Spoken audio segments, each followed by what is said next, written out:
Good morning, everybody. Going to get started.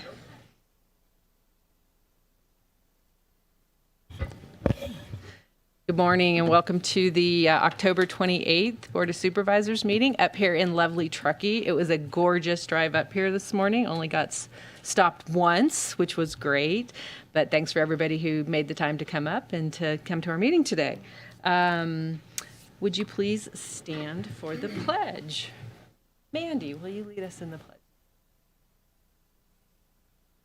The flag of the United States of America, to the republic, one nation, God, indivisible, with liberty and justice for all.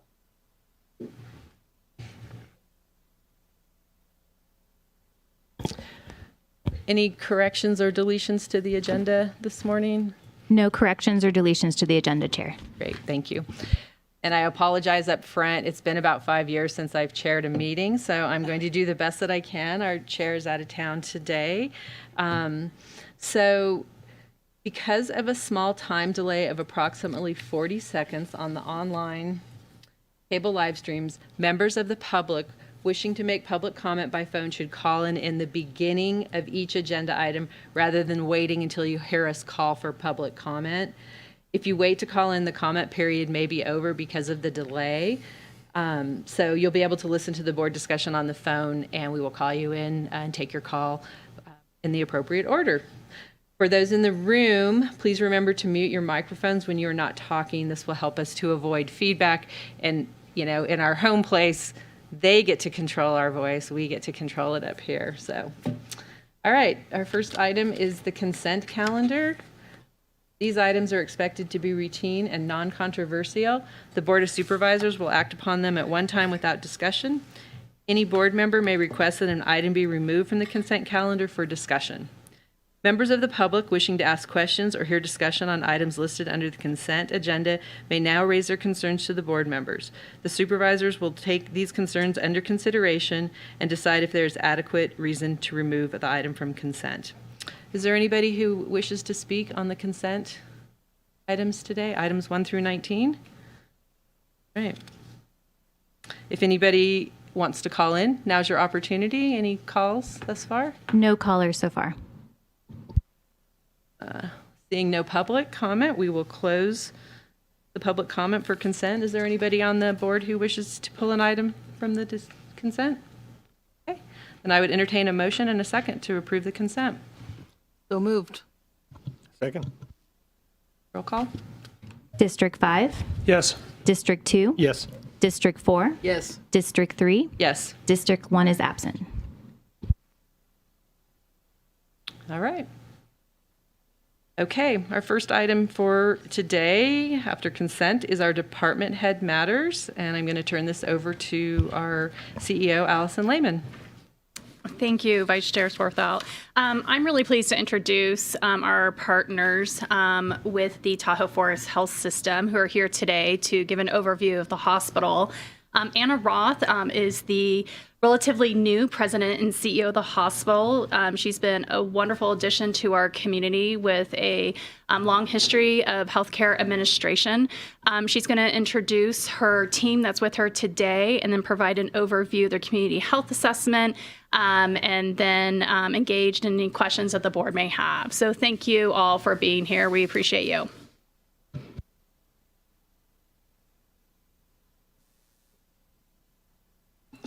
Good morning.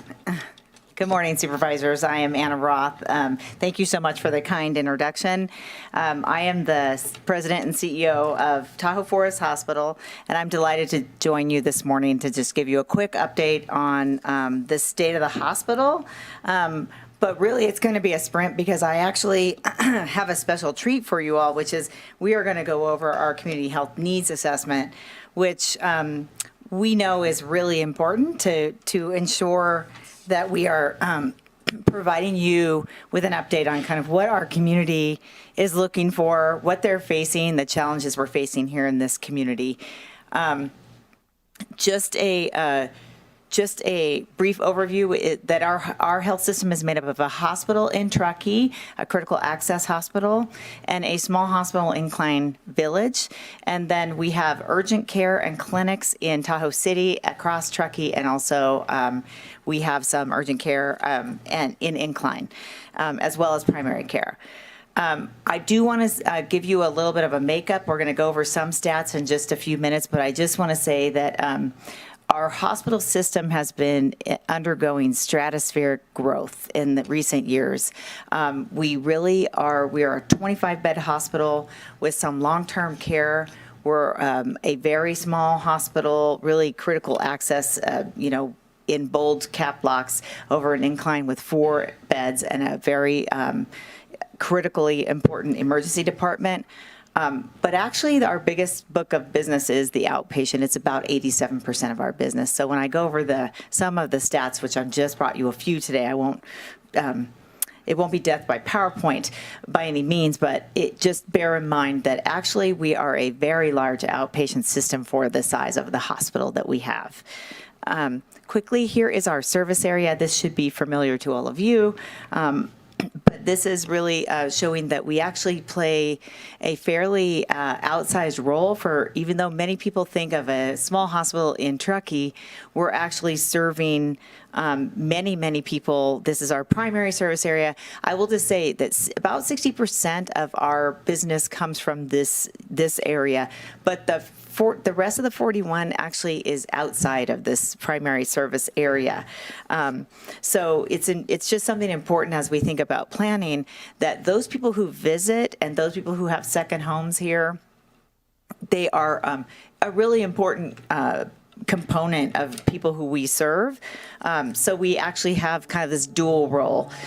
It's no surprise to all of you that we actually have to flex quite a bit during the week. We're about 17,000 here in this region, like in the Truckee region, and maybe, add a few more thousand, but on the weekends and on a holiday weekend, we flex quite a bit. And if you were to walk into our emergency departments anywhere or urgent care across the system, those holiday weekends, they are hustling, very much so. Speaking of hustle, this is just I just wanted to give you a couple of stats. This last year, we saw about 55,000 patients system-wide. 15,000, over 15,000 from Truckee alone. We have a pretty big orthopedic footprint, about 15. We're working on, we expect to hit over 15,000 this year. 17,700 emergency room visits is actually quite busy for the number of rooms that we have. There's a lot of bed turnover in that ER. One of the things that I think is really phenomenal about this and very surprising for me, as was stated, I came from a large county health system in the Bay Area, and it wasn't unusual for me to walk into one of my emergency services and it was just packed to the from kind of the front door even out into the outside. This represents a lot of bed turns in the emergency room visits, but if you walk into our waiting room, it is often empty because our staff room people so quickly because they really our emergency room is a level 3 trauma center and they take that really seriously, so they really know how to move people through, and it's just a very breathtaking to watch how efficient they are. If you haven't seen it, we do have a world-class cancer center that's located here in Truckee. I do want to just pause for a moment and say that cancer center is here because of the engagement of our community. The Community Advisory Committee in 2012 really pushed, and really it was years up to that, to really get that cancer center open. And because of that, people actually come from all over to get their cancer center, their cancer care here because it is one of the best in the country. And then we also, I think the reason that we have sort of these babies born at our facility is because this is another really, I think, unique and differentiating feature of our critical access hospital, our rural hospital. Many hospitals are actually closing their OB services and have over the years. There's been a trend of this. So that we again have a very, very award-winning OB women's health program in our facility. So I just wanted to highlight that out. And there's many, many more things I could say, but I just kind of wanted to give you a brief kind of overview of some of the impact that we're having in the critical and I think outsized role that this small health system actually plays in this community. That said, we know one of our biggest challenges is actually access, and we do have plans to increase that access. So this is our board, our governing board, and I just wanted to highlight that we do have 3 fairly large projects that are underway. 2 in the town of Truckee itself, kind of on Donner Pass Road, very adjacent to or proximate to the main hospital campus. And then we also have an expansion going on in Tahoe City. These 3 put together over the next 2 years will increase our ability, new visits, clinic visits by 50,000. And if you saw that I said we saw about 50,000 patients, that's a pretty big expansion, like 34%. So that will be really important because, again, we know that access to care is the most important thing, particularly now.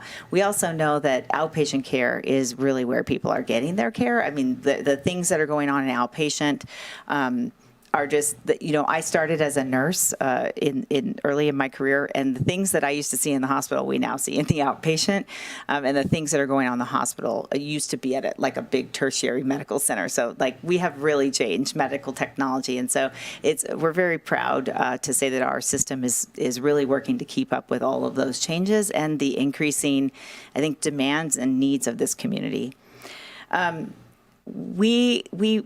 I wanted to just bring a little bit of our community engagement and planning timeline because I think there's so many things to talk about. We could talk about healthcare reform, but I'm not going to.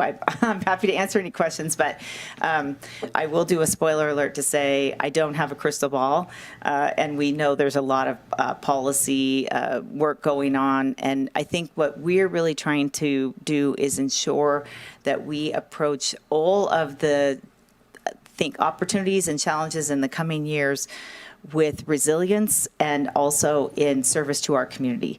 So it's really important that we spend time, and we will be spending time in this next year, actively engaging with our community. We actually, we do have a legacy of that. I talked about the Cancer Center, but in this coming year, we will be spending, I think, a much more targeted time engaging with our community for our planning for the next 10 years, the next 20 years. So again, I won't read this all to you, but you can kind of see in the green boxes, the highlights of kind of how we're marching out that engagement over the next year. So I want to talk a little bit about just one example of what we've done as it relates to community planning and engagement in partnership with our community, and that is taking a closer look at our community health needs assessment. This work has been led by Lizzie Hennessy and her team. She is our population health analyst. She is incredible, amazing. She spends a lot of time, in fact, almost all of her time, with her feet on the ground out in the neighborhoods, in the community across our region. So without further ado, I will actually hand over to Lizzie. She can walk you through that, and it will highlight some of the needs that have been brought to us by our community. And then after that, when we're done, we're happy to answer questions. So thank you so much. Lizzie. Good morning, and thank you for allowing time to share the most recent needs assessment. I also want to share this is complementary to the report you received in March from Kathy Cahill for the county level community health assessment. But as Anna mentioned, we cover 2 states and multiple counties, so it's a little different lens and different needs than were identified in the county level assessment focused solely on Nevada County. During the next few minutes, I'm going to highlight why we do a needs assessment, our methodology, which does differ a little bit from the county's approach, and Nevada County uses the same approach as Placer County, so that's their standardization there, but Tahoe Forest uses a different, more health system approach for our primary service area. I'm going to have one slide that's really aggregating our needs, but I'm not going to drill down into data. However, I am going to show you where you can access the data yourselves and really see what stands out to you versus me taking up a few pieces to share with you. And then I do want to spend some time talking about prioritization that our community members have identified thus far just in the last few months. Community health assessments are really data-driven, systematic tools to identify what are our local needs of concern, and more importantly, make an intentional decision to put our resources and time and energy to address those needs. Collectively, there are 3 goals for a needs assessment. We want to improve health status, and I don't solely mean physical health status, but mental health status, as well as your physical well-being, ultimately to elevate your overall quality of life and to elevate the overall quality of life of our residents. Alongside with collecting data on health status and health behaviors, we collect sociodemographic information, so income and gender and age, for example. And the reason we do that is because then we can identify the subpopulations that are experiencing disparate health outcomes, and we can intentionally focus our resources on those populations that are more vulnerable or more at risk versus those who are doing really well. And at the end of the day, we want to increase accessibility to preventive services. And this helps drive the first goal in improving health status, but also it helps to identify diseases earlier and reduce treatment costs. But as a health system, Tahoe Forest does a needs assessment to really hear community voice. Only a fraction of a patient's health experience is reflected in a patient chart. And more importantly, not everybody is seeking care at Tahoe Forest Health System, so we can't rely on an electronic health record to really get a picture of our community health status. We want to have a better understanding of what is really going on in the community. What are they experiencing? What are the behaviors? What are needs we can't identify in a chart? And we want to be responsive and responsible in allocating our means to address those needs. As Anna mentioned, we have a large service area. And for this reason, we did rely on some secondary data. That's data we're not collecting directly, but data at the county level or the census data, for example. However, we do want to hear from our community. And so for that reason, we included 3 primary data collection methodologies. We did key informant surveys online to help with accessibility. We did a customized population-based local health survey, and we did focus groups. When I refer to secondary data, I'm referring to data collected by somebody else that's not Tahoe Forest. For example, Tahoe Truckee Unified School District every 2 years completes the California Healthy Kids Survey, and that is directly asking youth about their health experience. So we rely on that to inform the youth element in our needs assessment. If you are to read the report, you will see mortality and vital statistics in there. And I want to be really clear that because we cover multiple states and multiple counties, we consolidated the 3 primary, the biggest counties that make up Tahoe Forest Health System service area in that mortality data. So when you read this, please know it's not solely Nevada County mortality data. It's actually all of Washoe County and all of Placer County and all of Nevada County. If you were to read the report and look at our mortality statistics, important to know, that little side note. Online key informants, we invited 130 people, and some of you are in this room, to participate in a 20-minute key informant survey. We had 61 physicians and social service leaders, everyone from librarians to first responders were invited to participate in Nevada states, in Nevada County and Placer County. And we asked them to respond and on behalf of the populations they serve, and because they really are embedded in our local community. We did a customized local health survey that included over 100 survey items, from validated questions to ask our community specific questions on health behaviors and experience health status, et cetera. But more importantly, before we landed on a survey tool, we reached out to 100 community partners to get their feedback on our survey tool. And we directly incorporated that feedback into our survey. For example, I attended one subcommittee for Nevada County on the early learning and childhood to further discuss our question related to barriers in accessing healthcare because of childcare needs. You see that reflected in our survey questions, just our community response in the structure of the survey. And we had nearly 700 people participate on our population-based survey, which is a statistically valid number for our population. And because we use these validated questions that are from, for example, the Behavioral Risk Factor Surveillance Survey, or United States Department of Agriculture, or UCLA, we can follow these questions through time, and we can see how we compare to Nevada State or California or the nation in terms of our health needs. And another form of qualitative data, which the online key informant survey was as well, were focus groups. We did 3 targeted focus groups, each one partnering with a community organization. We partnered with Tahoe Truckee Unified School District to use the findings from their annual youth forum in our needs assessment. This is a forum they do every year with multiple community partners to directly hear youth voice. We partnered with the Truckee Rec Center and their Golden Hour, if you're familiar with the Senior Golden Hour, to do a focus group at the Golden Hour. And we partnered with our wonderful community partner, Sierra Community House, to do a focus group as well in Spanish in Kings Beach. We also partnered with Sierra Community House to do Spanish language outreach to subpopulations we know from previous needs assessments to be under-responsive. So we had community health workers equipped with tablets, and they helped community members complete the survey at food distributions, at family advocacy events, et cetera. This whole slide is really trying to show that we really reached out to the community to try to have a comprehensive picture of our health needs in multiple states and multiple counties.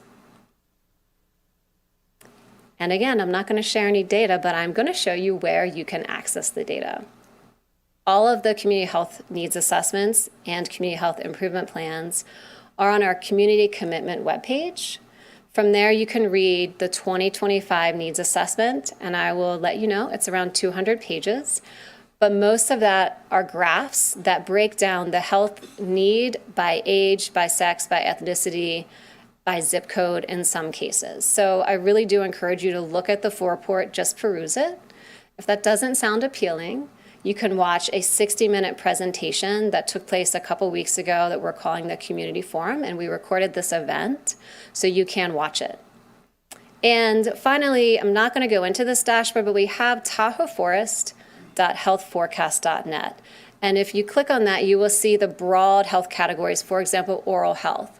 And if you click on oral health, it'll pull up the direct data in a graph format that, again, is breaking out by age and in some cases zip code, et cetera.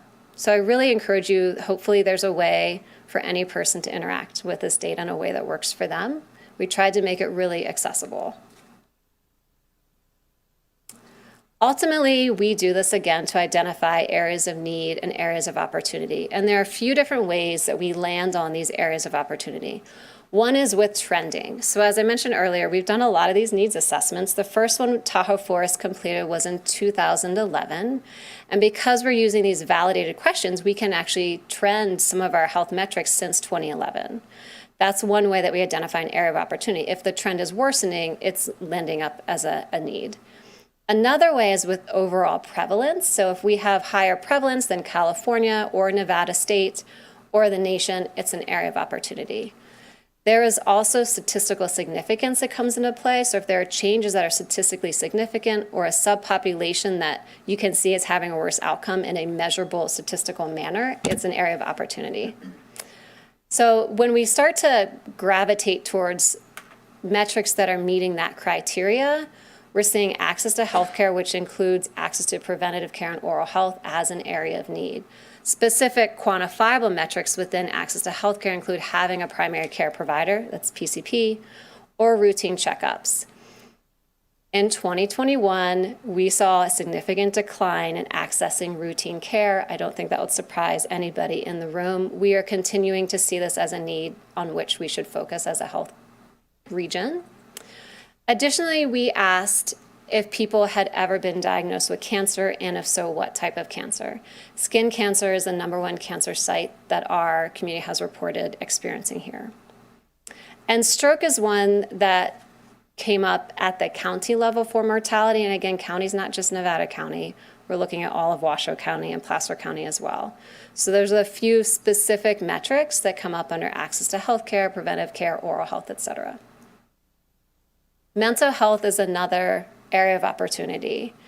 And we, as a region, have put a lot of effort into mental health because this has been identified quantifiably as a need since that first needs assessment in 2011. However, in response to that, Tahoe Forest has built a behavioral health department, and Tahoe Truckee Unified School District has put an immense amount of resources into place-based care in the schools.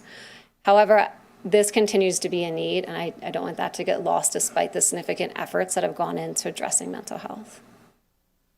What is coming up as a large need are all the health-related social needs. Specifically, food insecurity has increased, and not just for our community members who have an income level below the 200% of the federal poverty level, but in general throughout our community, we're seeing an increase in food insecurity.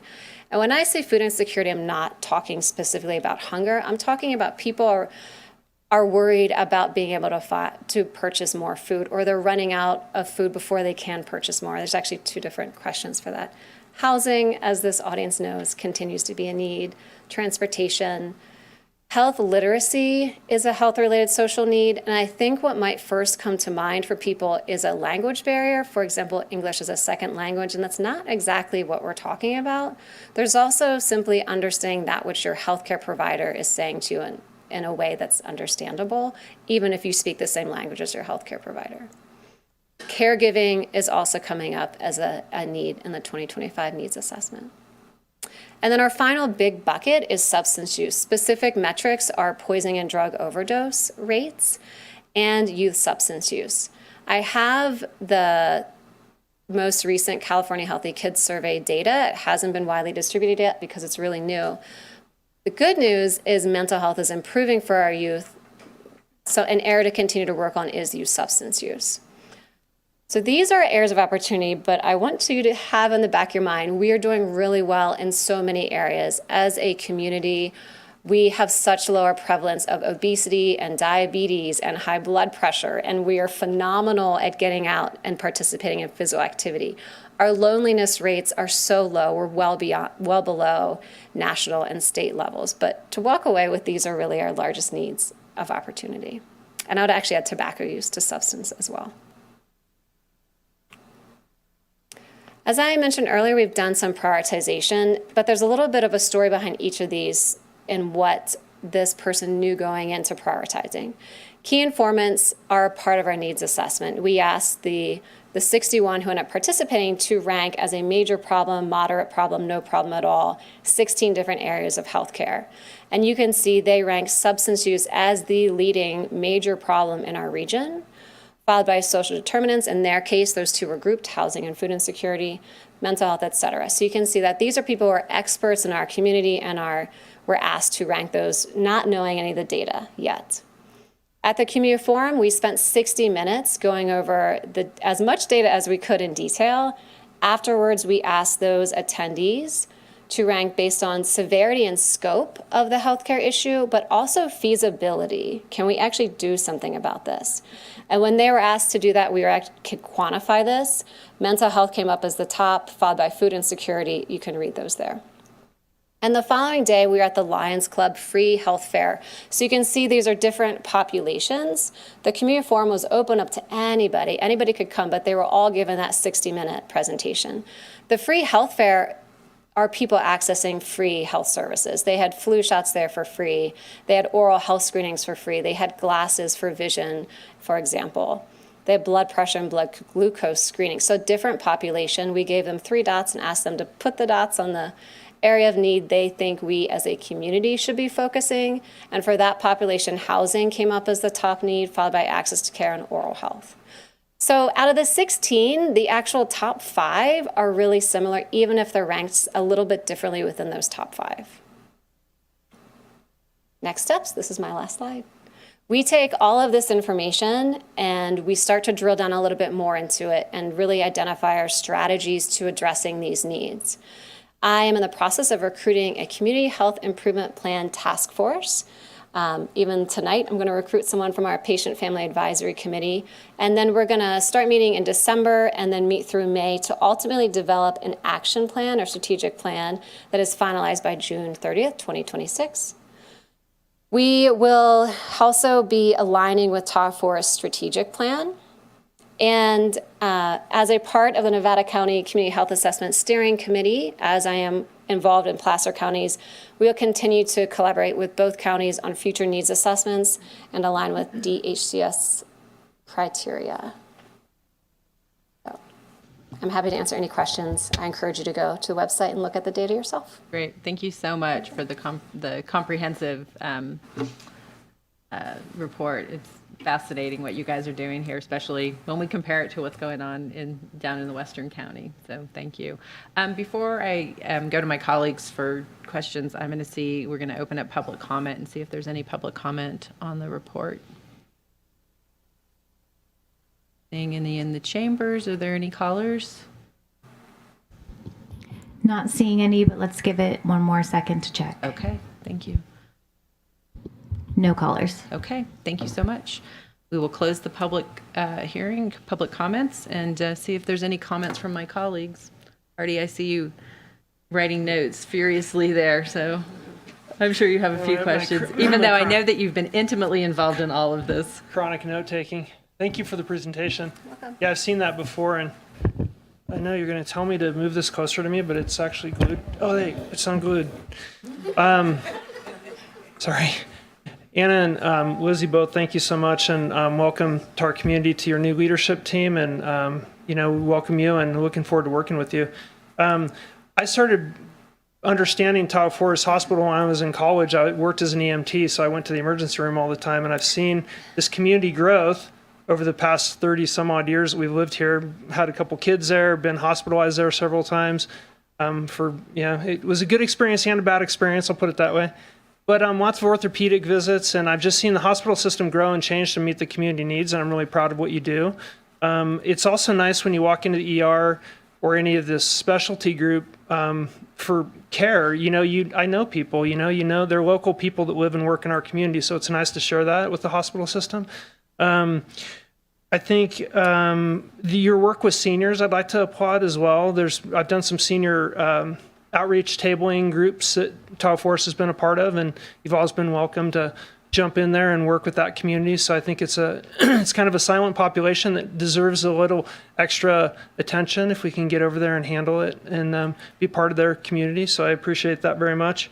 And then, with the county, we cross paths on all these care coordination. And when I first came into office, we talked a lot with our staff about where do we overlap and how do we best serve the population. Later on, we're going to talk a little bit about homelessness and some of the other populations that really connect to both the county and the hospital. And I think we've made great strides over the past 10 years or so, making sure that we have coordinated care between all the different groups and where those people best fit into our community and whether they're served by county services or hospital services or other. I'm proud of that as well. I was wondering if you could bring the slide up there. I just had one quick question. I think it was the community priority areas. If we can. I don't know if we have control of the slides okay, I'm looking at the wrong but, person. Let's see. But no, we don't. The health-related, I think back one more, right here. Oops, forward one. The health-related social Yeah, right needs? there. Perfect. Yeah. So the health-related social needs, I'll just mention that some of the federal funding cuts that we're experiencing are directly related to the health-related social needs. So food insecurity, housing, transportation, health literacy, and caregiving. Those are things that the county is actively looking to support within our own service provision. And we are trying to work with our federal partners to make sure those are continually funded, because SNAP, food insecurity, those are direct programs that are going to impact your ability to meet that need. And I would say as well with the substance use disorder and youth substance use disorder. So just putting it out there that we kind of share that in from a legislative priority position. We should probably talk more with your organization about how we can push in the same direction with our federal legislators and understand how to get that money here. That's it for me. Thank you so much for the presentation. Any of my other colleagues have comments or questions on this one? Yeah, this was very interesting. Thank you. I know. So when I look at access to health care, that was an interesting one, and having a primary care physician is huge. And that has to be an issue here in a smaller community, is it? And do your clinics actually help fill that gap? I mean, one of our things in our hospital, unfortunately, is a lot of people go to the emergency room for that kind of health care. So how are you guys managing that here when you're so spread out? Yeah, this is a huge challenge for this region, and I would just say two things. I mean, that was one of the reasons why I put the slide up about the 50,000, the expansion, which is it's a significant expansion, and I would put a caveat that that's going to be phased in, and it is contingent, and reliant on us being able to recruit. There is a national shortage of primary care providers. One of the things I think we're really proud of at Tahoe Forest is that we not only have just a world-class physician group and team, but we also have advanced practice providers in our system, and they are playing a huge role in ensuring people get the care they need. And that said, we are absolutely being bowled over by the demand. So it is a significant priority for us, and it is something that we're working on, but it is challenging. And I would just say, you come back to, I thought she made a really good point around the food insecurity, the housing insecurity, and even just housing in general. I'm coming from the Bay Area.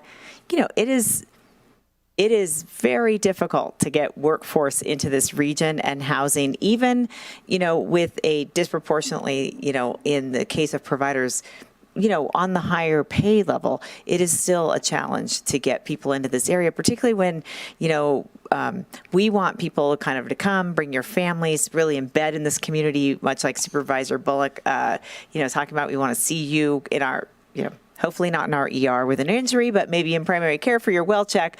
But it's difficult to move, is a challenging region. And I know that everyone is really committed, and we've been working on that. And there's lots of creative ideas. And I just want to give a nod to the town on that as well.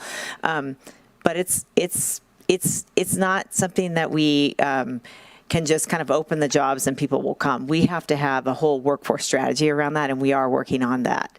The other thing I just want to say, I neglected to say, I just want to thank Supervisor Bullock and the entire Nevada County team have been so welcoming to me, and Director Gruber and Phoebe Bell and everyone have been, it's been really a joy to work with them. So I'm very happy to be here, and happy that together we will tackle these problems. But what we know is that the hospital really does have to work in a very coordinated way with the town and the county. So grateful for the chance to do that.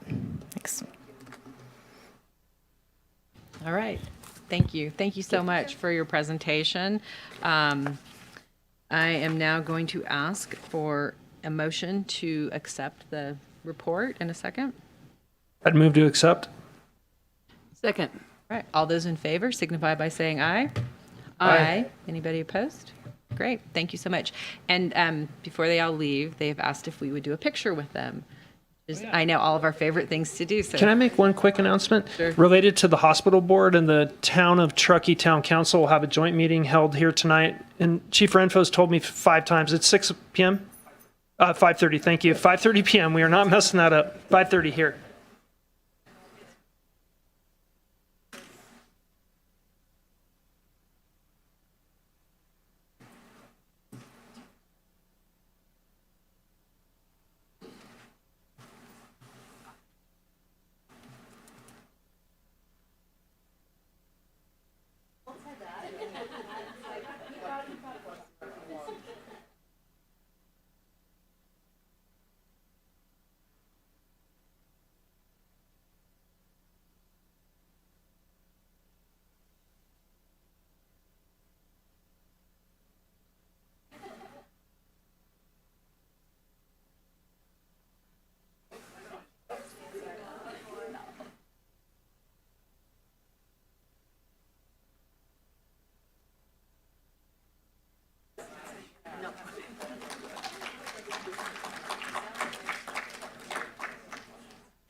All right. Our next item is the Behavioral Health Director, Phoebe Bell, and we are looking at a resolution approving the contract between the County of Nevada and Crow's Nest Ranch Outpatient LLC. Phoebe. All right. Good morning, supervisors. And the timing of this item is so great, following on the heels of that great presentation from Anna and Lizzie in the hospital, which really highlighted the need for mental health and substance use services in the Tahoe Truckee region. So just about a year ago, we received notice that Granite Wellness Center, which had been serving the Truckee region as well as the North Tahoe region with offices and in-person services for many, many years, was closing due to a lot of challenges around hiring staff.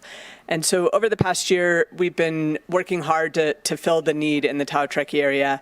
We contracted with an organization called Let's Recover, who provides primarily virtual services, and they've served a lot of Truckee folks with both outpatient substance use counseling as well as medication-assisted treatment. In addition, Tahoe Forest Hospital, as we just heard, offers really great access to substance use treatment as well, and many community members have been able to use that resource. But we still felt like we had a need for in-person SUD services, substance use services here in the Truckee region. And so we were super excited to make a connection with a newer organization called the Crow's Nest, which had been operating here in Truckee for a little bit and had gone through the really hard work of becoming Medi-Cal certified and able to engage in a contract for Medi-Cal reimbursed services. So we have here today Jordan and Brianna from the Crow's Nest. We're going to talk a little bit about what they do and how they came to be, and then in front of you we will have a request to approve a contract with them. So that.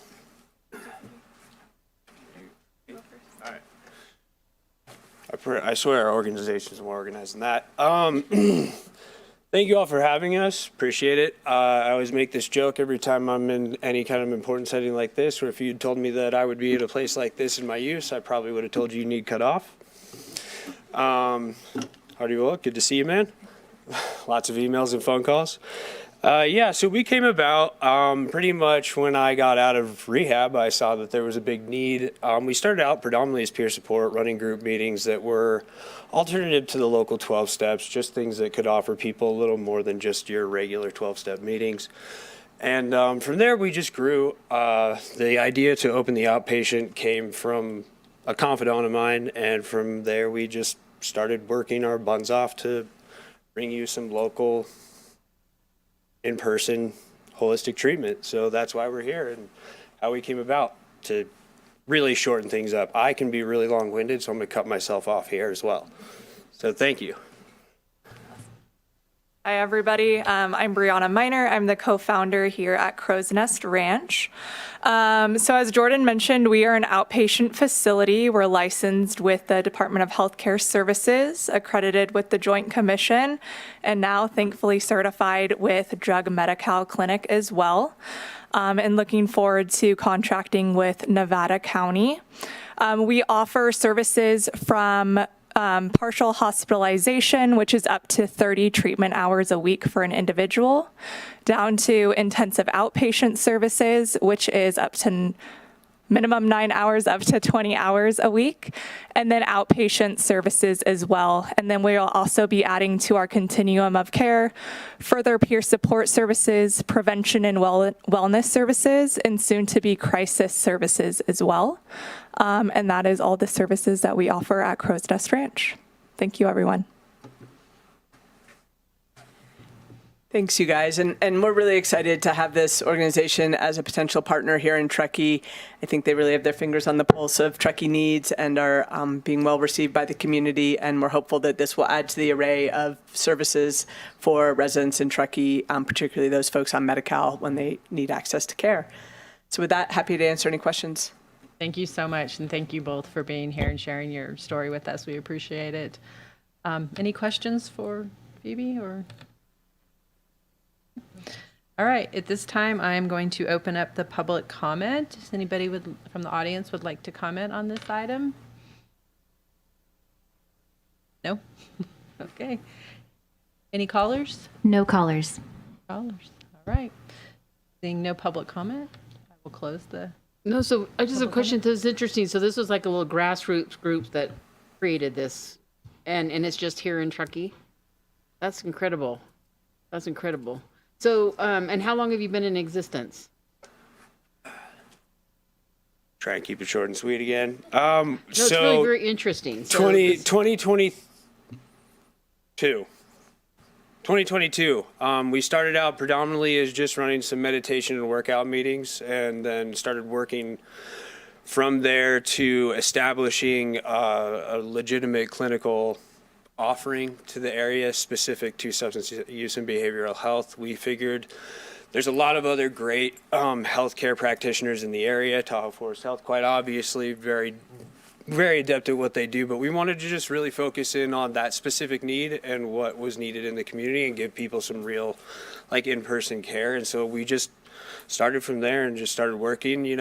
We've been open as a clinic 18 months. Okay, that'll probably closer to 20 now. Bad at math anyway, not important. It'll be 2 years in January. That's shorter. And so the point here is we just really saw the need to put our best foot forward first and build from the ground up. So we, got to work. It has not been without the help of people in our community whatsoever. Brianna and I, husband and wife and business partners, so you can imagine how fun our house is at times.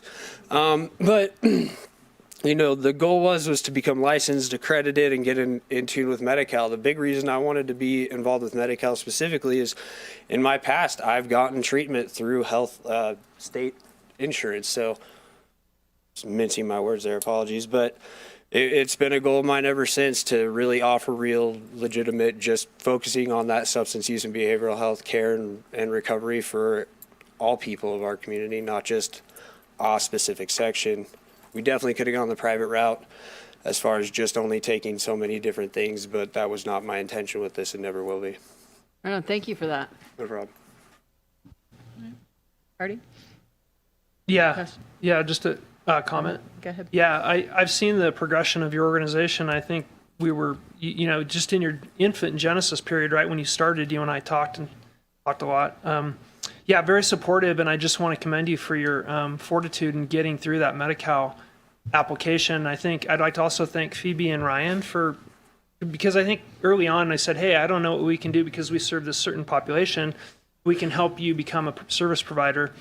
And you've done that, and our staff has worked with you to do that, and I'm really proud of both our team and your team for making that partnership to get it going and serve it. I think this area of topic of treatment in Truckee is really near and dear to my heart, and I've done a lot of work with teen mental wellness and youth stuff. And like, until you've been with some family member or somebody you love that has a problem, you have all these problems in your life until somebody you love is sick, and then you only have one problem. That's the only problem you have at that point. And so you step in at that really critical juncture in somebody's trajectory that you can really make a difference. So I'm here to support you 100%. I'll do anything I can to push you guys forward and allow you to serve the community as best you possibly can. And I think the rest of the board probably shares that too. And so just thank you so much for your hard work. Thank you too. Thank you. Well, I agree. I think that, seeing community members who see a need and stepping up and creating solutions for that need is really important. Government can't do it all. So we're really grateful for our partnerships with organizations like yours. So if there's no other comments, I would entertain a motion for approval for the contract with the Crow's Nest. So moved. Oh, second. Okay. Roll call? District 5, Yes. District 2, Yes. District 4, Yes. District 3, Yes. District 1 is absent. Okay. Motion carries. Thank you all very much. All right. Our next item is general public Can we comment. get a photo too?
All right, moving right along.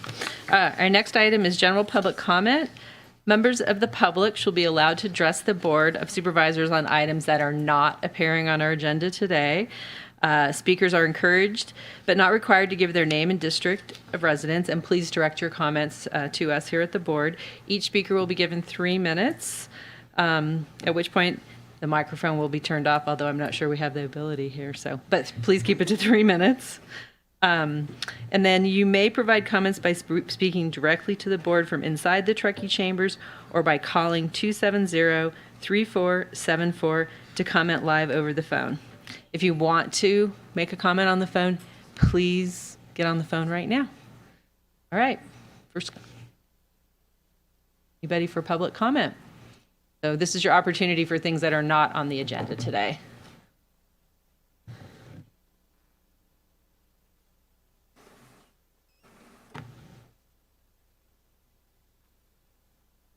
Go ahead. For the record, I'm Gordon Gossage of Regenesis Planet. And yesterday, you received an email from me describing using deliberative democracy to help us meet the challenge of our housing crisis.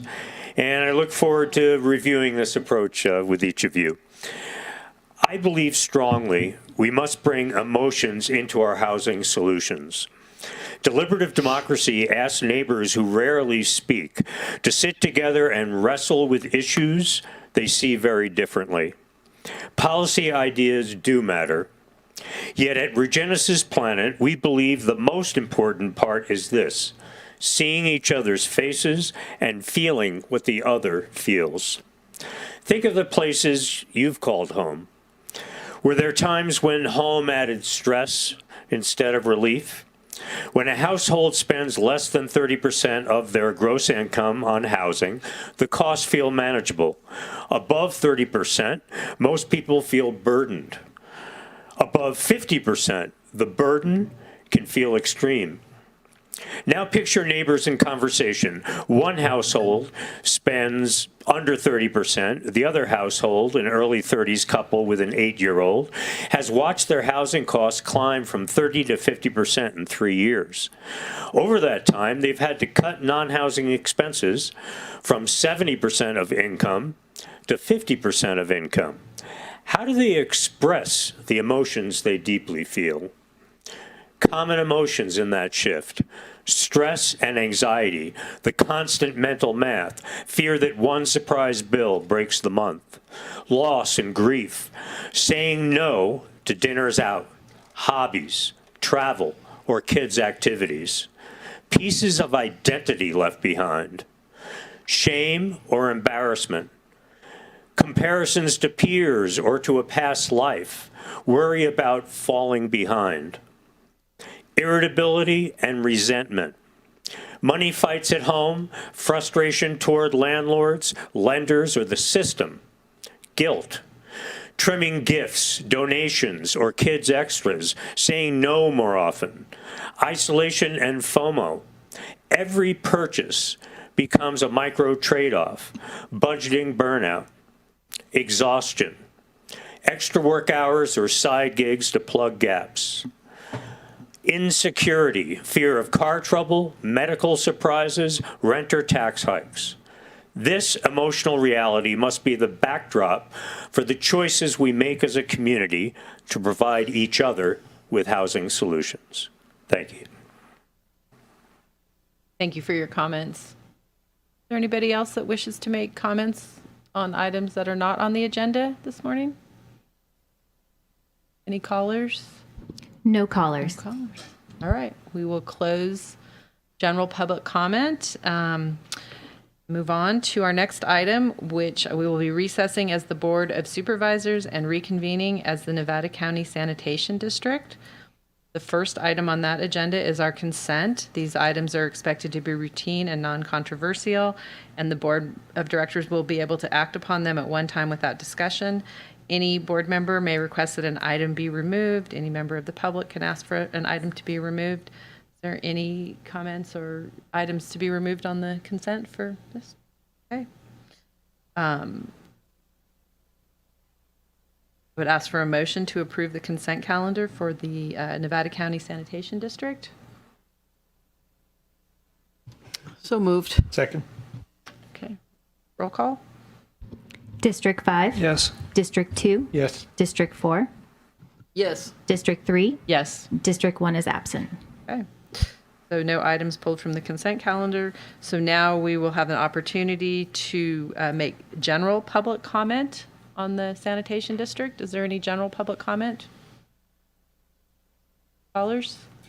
No callers. All right. Seeing none, we will close the public comment and adjourn as the Nevada County Sanitation District number 1. All right. We are going to now take a 5-minute break because we have an item that is timed for 11:35. So, good. All right. Thanks.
Rowdy crowd. Could everybody please take their seat so we can start our meeting?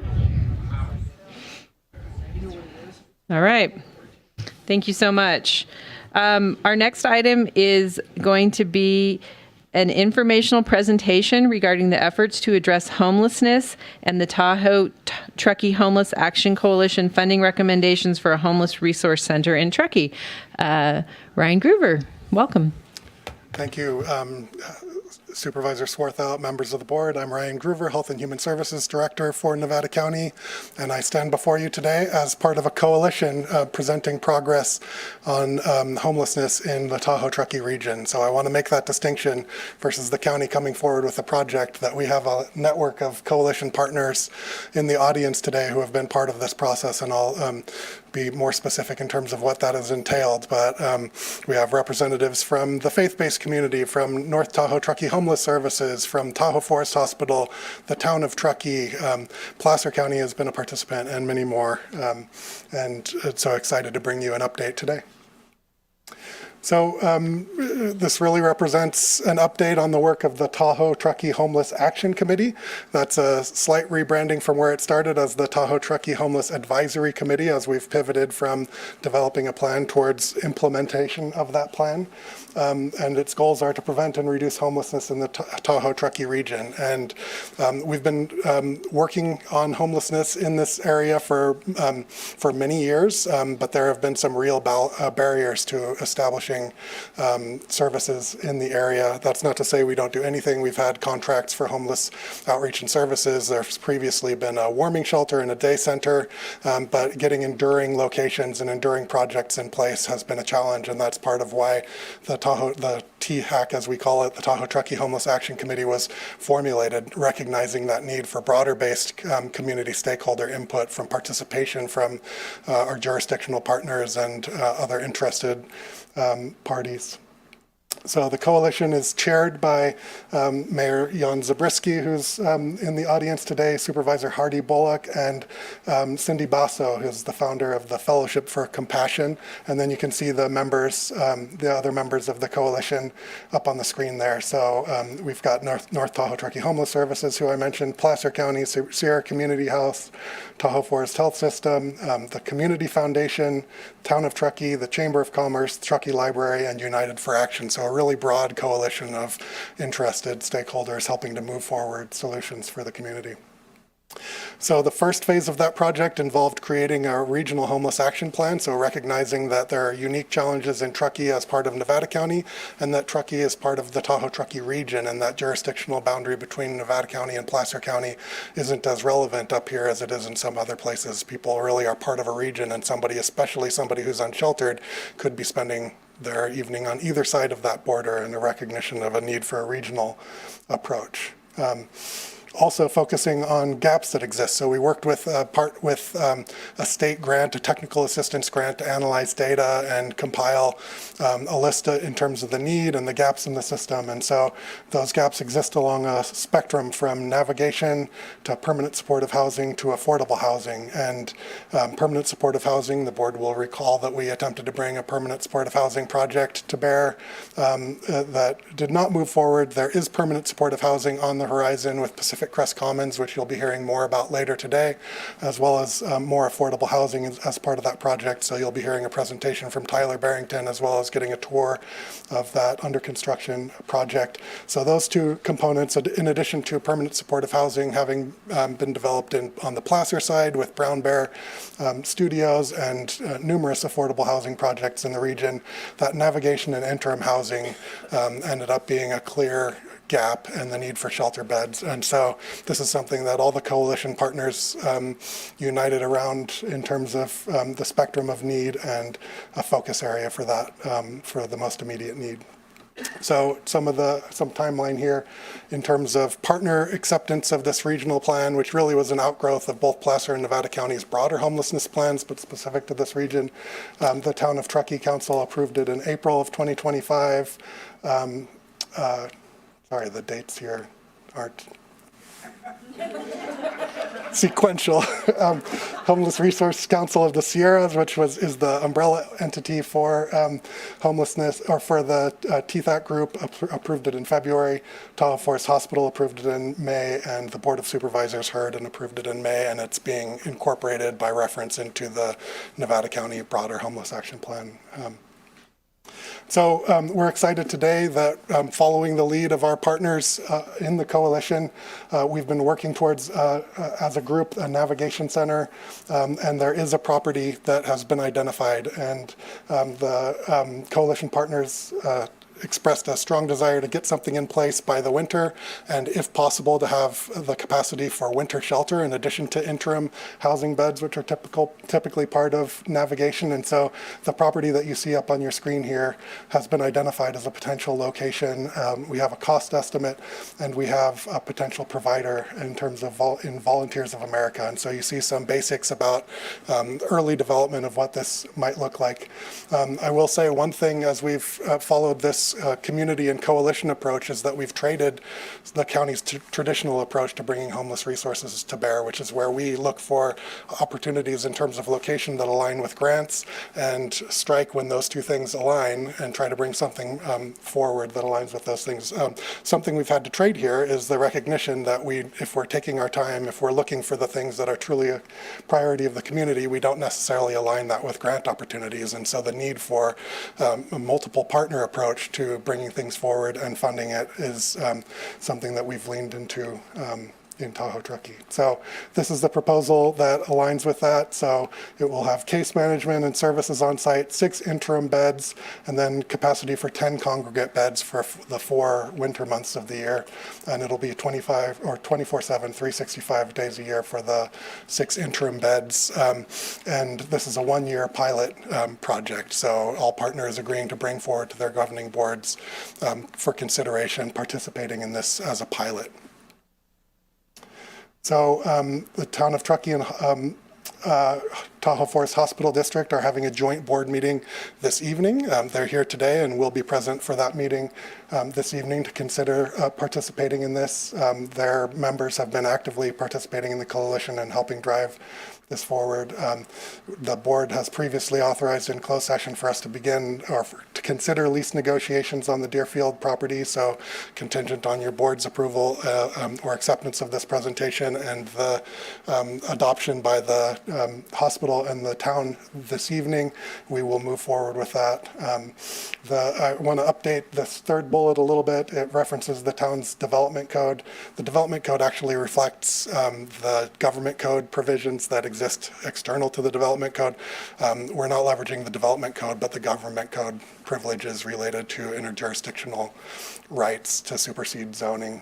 And that is something that we're asking the board to consider by invitation of the coalition and at the urging and recommendation of the coalition. Want to be clear that that's something that we do not leverage against the will of a jurisdiction and something that we're doing as part of this coalition because it's necessary to move quickly and get something in place. But then there will be further negotiations as we head into contracts for leasing, for operations, and for the revenue sharing agreement associated with this pilot project. So we've worked very closely with partners, learning the lessons from our previous experiences around Hope Ridge House and working with the town in particular in terms of outreach strategy. There have been various touch points for community engagement. Those continue. The coalition meetings have been public and some of them participatory with community members. We've done and continue to do radio spots, neighborhood outreach meetings. There was one last night, presentation with Good Morning Truckee, and leaning into communication channels for the region. So a high level of outreach in the lead up to this this project and this consideration, and that's where we stand. And so open to any questions, and then we have coalition members who can also make comment if needed. Great. Thank you so much, Ryan, for the presentation. Before we open the public comment, do my colleagues have any questions for Ryan or for anybody from the group? Go ahead. Hey, Ryan, talking about the superior jurisdictional provisions that will allow the shelter to move rapidly. through the town planning process and through our use of that superior jurisdiction. Can you just describe for the board what actions have been taken to ratify that from our partners in the town? Yeah, so I believe additionally for consideration of the town this evening is waiving the 60-day notice requirement that is involved in using those government code provisions. I should also point out that there is a pending rezone before the Planning Commission that was in process prior to this location being identified, which will change the zoning in a way that would make this project compliant. So really, that superseding of jurisdiction is just getting a jump on what's already coming or what's already being considered by the Truckee Planning Commission. So in order for us to use this as part of this group, it requires the town to approve waiver of that 60 days. Otherwise, it would be a longer timeline. So we have the support of the town? It's my understanding. I believe that's before them for consideration this evening as well, though, formally. Yeah, in kind of a rhetorical question, but I think from the process and the staff report and the meetings that it is getting, is part of the recommendation that's being processed. So I just wanted everybody to understand that when you talked about not using that jurisdiction against the will of another authority, that means something, and that we're looking for our partner support in that action. And it was the formal recommendation of TTHAC through a public vote to ask the county to use that authority. Yes, yeah, thanks for the clarification. All right, seeing no more questions from my colleagues, we will open it up for public comment. At this time, if you'd like to come to the podium and comment on this item, feel free. You have 3 minutes. And if you could give us your name for the record. Hi, my name is Julie Arsenal. I live in Truckee in the Coldstream neighborhood. I will be the next door neighbor to this building. It is within 100 feet of my house where I live full time. I want to be clear, there's 3 components here. There's the model, there's the location, and there's the process. I do support the model for this shelter, the low barrier model, having integrated services, having it always be open and staffed full time. Volunteers of America seems great. Very supportive. Location. I have reservations about the location. It is not big enough to be the best long-term solution for what Truckee needs for a permanent emergency shelter and navigation center. It is too far from service providers. They will need to travel to the site to deliver primary care, nursing care, mental health services. It is also too close to a residential neighborhood, which is going to add complexity and cost for this location. Process. This is where I have the biggest concerns. So I do not support the use of 1802-025 to invoke the county superpowers to supersede the Truckee planning and development codes. Because of this shelter's proximity to a residential neighborhood, I think it is essential that it be subject to the Truckee planning code and process, which is actually, as you mentioned, already in flight. The zoning changes are already in flight to make something like this easier. There's no need to accelerate it. I do not feel like my concerns as a nearby neighbor have really been effectively considered and integrated into this process. So I first heard about this approximately a week and a half ago. Last Monday, I learned about this meeting and the one the one tonight. And then members of our neighborhood submitted public comment to the town of Truckee. And then within a few hours of that, we learned that the neighborhood meeting last night was scheduled. A number of us were able to attend the neighborhood meeting last night. That was great. There are still some big questions that are unanswered. And I think that the hasty process here is contributing to these questions being unanswered in a adequate timeline. So I would like to see the opening, funding, and long-term approval of this, long-term continuation of this pilot, contingent on a few things. A good neighbor policy that is developed in conjunction with members of our neighborhood as, again, literally the next door neighbor to the shelter. I want to see clear success criteria that includes measurable impacts for neighborhood, measurable metrics around neighborhood impacts. And I want to see clear defined community accountability meetings and process. There are a few things that I'm particularly concerned about. Our neighborhood already experiences impacts from unhoused people, and I'm worried that these will be exacerbated without proper management plans in place. And if you have data that suggests I shouldn't be worried about these things, I'm happy to look at it. Thank you. Thank you. So just one second. I have no way of monitoring the clock up here. So the clock is right here. Your clerk is monitoring it. When 3 minutes is up, you will hear a buzzer. Okay. And then that means that they'll wrap it up. All right. Thanks. Thank you. Go ahead. Good afternoon, Chair, members of the board. My name is Jessica Penman. I'm the president and CEO of the Truckee Chamber of Commerce and a member of THAC.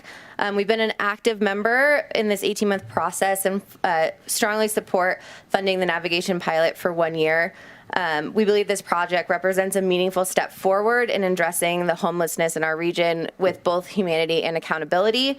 Truckee's business community understands that a healthy, thriving economy depends on a safe and stable community for everyone.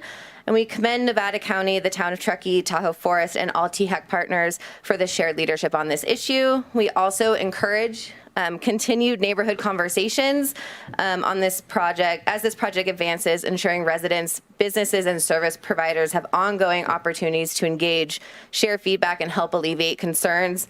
Open communication will be essential to building understanding and long-term community support. Thank you to your commitment to collaborative solutions to this really difficult problem.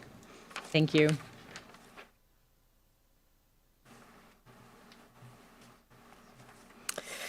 Good morning, Chair and members of the board. My name is Mary Brolio. And first of all, I'd like to thank Supervisor Bullock and members of THAC for their community meeting yesterday. I felt like it was really productive. I'm here today to support the proposed 1-year Navigation Center pilot and to commend the county, town, hospital district, and Homeless Action Coalition for selecting a more appropriate location and allocating funds to move this project forward. In the past, I had concerns about the previously proposed site, which I felt was not well suited to meet the needs of supportive housing residents or the surrounding community. I appreciate that the county listened to community feedback and took the time to evaluate alternatives. The current location represents a more thoughtful balance, one that provides accessibility to services and safety for those in need while also being mindful of neighborhood impacts. Homelessness is a pressing issue in Truckee, and this project is an important step forward in addressing it in a compassionate and effective way. Investing funds in this navigation center demonstrates a commitment to both human dignity and responsible community planning. By offering safe housing and supportive services, we create pathways towards stability and reduce the strain on other public resources. Thank you for your leadership and for taking community concerns into account while still prioritizing action. I urge you to continue advancing this project so that Truckee can provide meaningful, lasting solutions for our unhoused residents. Thank you. Thank you.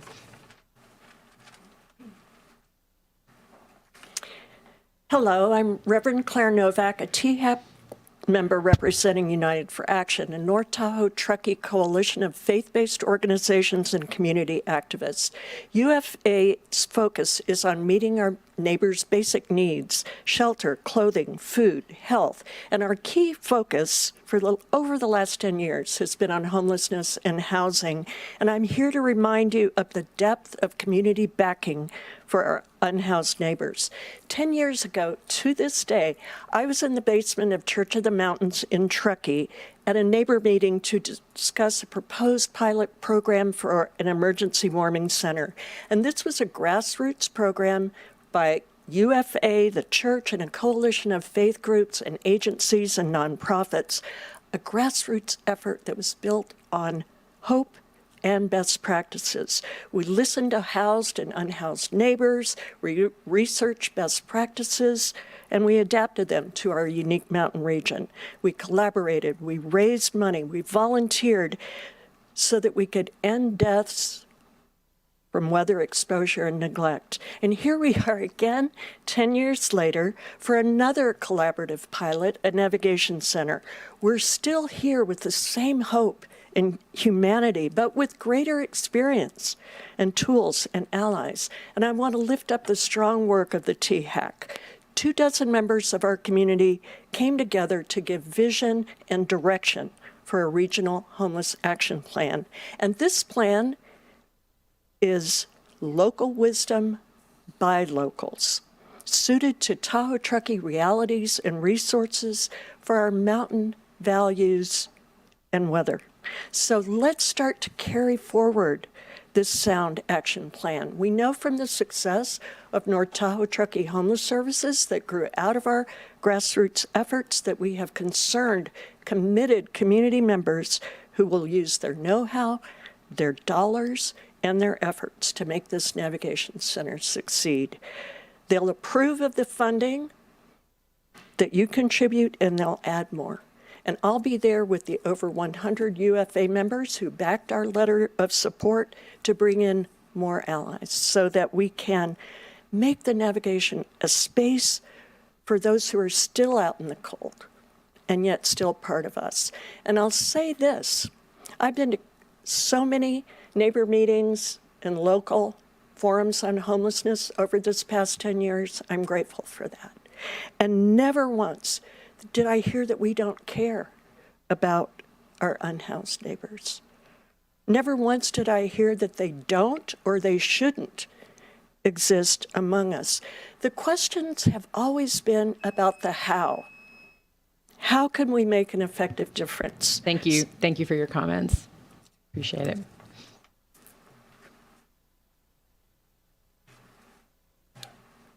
My name is Cheryl. I'm a local service provider, and over doing my job for about 8 years now, I've seen a significant increase in homelessness, housing needs. I've watched some of our local longtime seasonal workers or working poor who are living in their vehicles or living in tents. And so I strongly support funding this navigation center pilot. I think that this is a best case scenario with the support that it comes with. And these aren't others. These are our community members. These are our working poor. These are our families. These are our 20-year-olds. These are our 80-year-olds who need this. And we can act now. This problem is not going away. This is an issue that is here now, and I believe strongly that this can be resolved, but we have to act now. I believe that this model fosters stability, self-worth, dignity, health, and human connection. So thank you for voting yes. Thank you.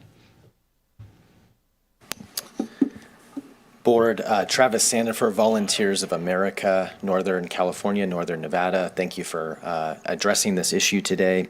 If this is approved and if VOA were selected as the operator, I want to reassure you that we would stand beside you, work collaboratively. We do not come into communities with a one-size-fits-all approach. We listen. I've really appreciated talking to the THAC folks and others in the community, and we're committed to continuing that through any challenges that may emerge. We have deep experience in homeless services, case management. We operate the Nevada Cares campus down in Reno. We operate a number of navigation centers, including in Placerville and Sacramento.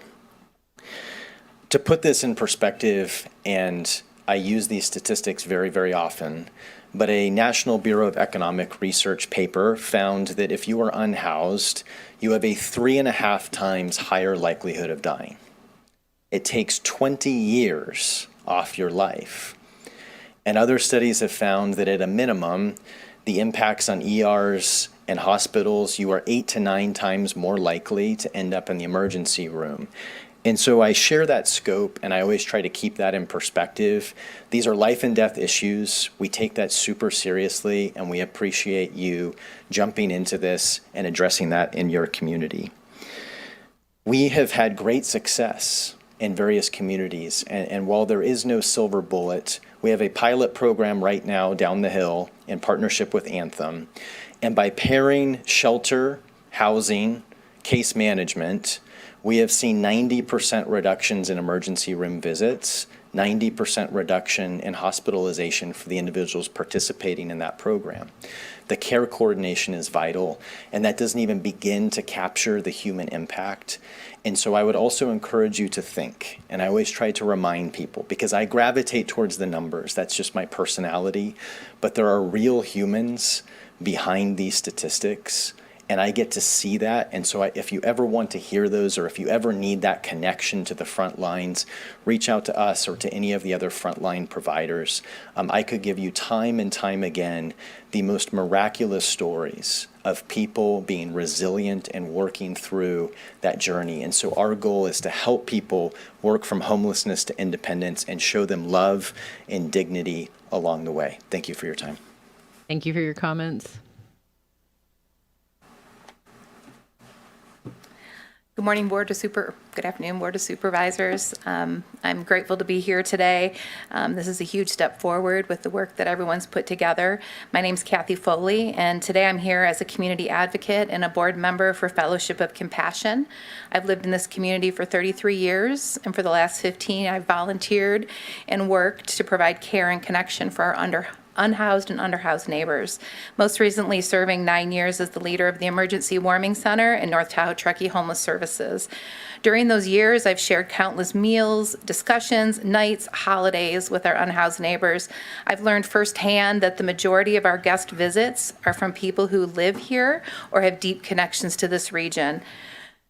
I've witnessed over and over the transformation that happens when people are given access to basics that we all need. A place to sleep, a warm meal, a bathroom, a shower, a locker to keep their belongings, a place to do laundry, and often most important is a space where they belong. When provided this space as a basic level, these humans don't die outside in our community. They don't spend as much time in the emergency room, and they reduce their interactions with law enforcement. On a deeper level, they rediscover hope, dignity, the belief that change is possible and that their lives are valuable. Homelessness is a complex challenge that no single agency can solve. It takes a collaboration, which has happened the last 2 years. I urge you to fund the One-Year Navigation Center pilot as it's the first tangible step towards consistent, professional, year-round solutions, and one that's supported by the town, the hospital, the broader community, and the county. Through Fellowship of Compassion, I'm helping lead the community fundraising efforts. We've already submitted a grant request to a local foundation for $70,000. We've received pledges of $30,000 from our members. And just yesterday, we received a $3,000 donation from a family who receives the Truckee Tahoe Homeless Action Coalition emails. And it's a mother and her children who just want to make a difference and help their neighbors this winter. These initial community contributions show how much this community cares and wants to see the efforts of these last 9 years of work transformed into something predictable, sustainable, and supportive to our vulnerable community members. And when the residents and longtime foundation and community supporters see our public institutions, the county, the town, and the hospital making this a priority, I believe they will all follow. Tonight, I respectfully urge you to vote yes and commit $360,000 towards this Navigation Center pilot. Your support will demonstrate to our region and the private donors alike that sustainable, right-sized solutions are not only possible, they're a priority. Thank you for your comments. We also have one caller, Chair. Yeah, I'm going to take the caller, so just give us a minute. Go ahead, Claire.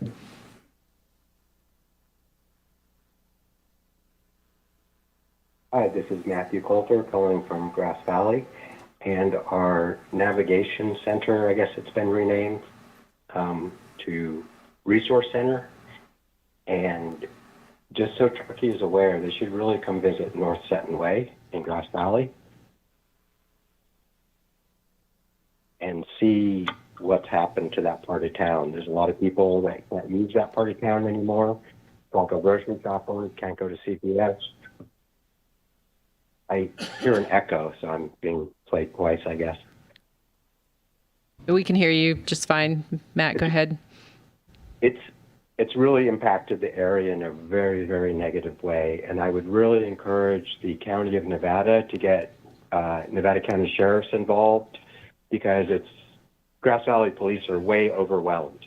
They can't deal with it, and the fires, the deaths, everything that's happening right around that area has made the retailers just pull away. We're losing business after business, And it just doesn't seem to be fair to anyone involved, including the people that are trying to be served, because that area now has become an open air drug market. You can drive in, buy any drug you want, connect, and move along. And then someone's passed out on the sidewalk a block away, as this morning. Right now, there's 3 different police actions going on over there right now. 3 completely separate issues right now on North Sutton Way. I love all the different folks getting together up in Truckee. You guys are very organized and motivated and compassionate. It started that way down here, and then it became a money-making project for the homeless industrial complex. And this is what makes money, by just bringing more and more people in. Because the people that are here, we're not talking about our locals. We're talking about people with warrants from all over the U.S. that have come here to participate in our drug culture and drug-seeking culture. And it's very unfortunate that one call is probably about $70,000 with all the 3 police agencies, fire agencies, helicopters, extracting dead bodies from camps. One call the other night started at 1 in the morning, didn't finish till after 4 a.m., just extracting one dead body. So these things that we're trying to help people with, we really need organized legal camping, so these people don't have to be in the woods and take such a huge expense to go pick up their bodies when they die from drug overdoses, which is just really what seems to be the theme of what's going on locally here. Thank you very much. Be careful. Thank you. Okay.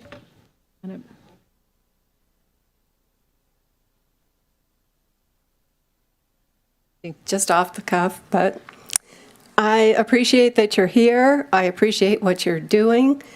I have been working with the homeless services with Kathy Foley. She approached me, I guess it was 8 or 9 years ago, and she said, Ruthie, I need help. You want to come feed people breakfast? And I thought, sure. I said right away, sure. And then, reality hit. And I went, oh my gosh, I have to go in, with all these people sleeping and wake them up and feed them breakfast.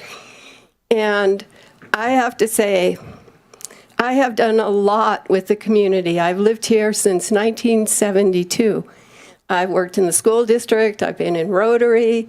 I have done so many things, for our community. And I'd say working with the homeless is one of the best things I have ever done and the most gratifying. And when I first moved here, we had 2 homeless people, and they gave them rooms in the Alpine Riverside Hotel. And now, of course, I think we have like 40 in the whole area. So I would just really like to encourage you to help people that really need help and that deeply appreciate anything you do for them. And thank you. Thank you for your comments. Good morning, and thanks for hearing public comments. I really appreciate it. My name is Martina Kaldui. I'm also a homeowner in Coldstream. I'm not prepared, and I don't feel prepared because everything came so sudden.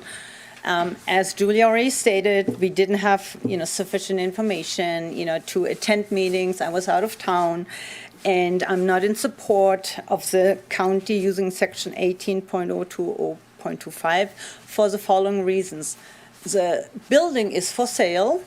It's a navigation center that's short-term. We talk about dignity, we're talking about everything, but if you close your eyes for a moment and imagine yourself being in a location, and now, maybe 9 months, after 9 months you have to move again. How do you feel about that, right? So I think it's not good for somebody who may need mental support to be moving around from location to location.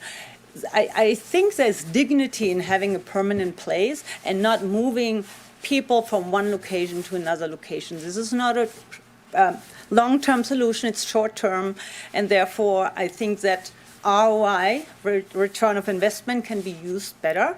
If I think about 1.4 million, how much is going to be done for construction and everything. And then, having to take that and move it someplace else, I think I have concerns for the homeless people, because I think they should have a permanent location that gives them permanent access and an environment where they can move from a shelter into a permanent location. And I think the Pioneer location would be maybe a better location to expand and provide that short-term housing that is really needed for people in the long term. So again, just imagine yourself having to move after 9 months, or I don't know how long it will take to get the center up. But that is really my biggest concern, that we want to treat them with dignity, but is it dignity to be moved around after 9 months again if the building is on sale? Thank you for hearing me. Thank you for your comments. Good afternoon, Chair and members of the board. My name is Allison Schwedner, and today I am here representing Placer County Health and Human Services as the Eastern County Liaison. And I am just here to share briefly with you that Placer County is also considering a funding request. The funding request was just received last week and is outside the fiscal year development cycle. But staff and policymakers are currently reviewing the funding request and circulating it and evaluating it. And that certainly takes a little bit of time, but they are also working to move as quickly as possible.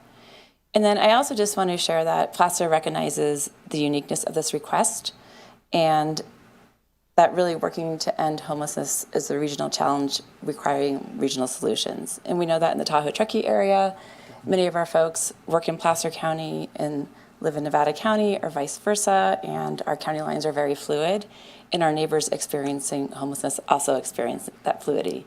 And I also want to share that we are thrilled to announce that we are about to celebrate the 1-year opening of Brown Bear Studios. And so due to the hard work of many folks in this room and the collaborative efforts of many people, Placer County was able to convert 14 units at 14 old motel units at Seven Pines Motel in Kings Beach into 14 units of supportive housing.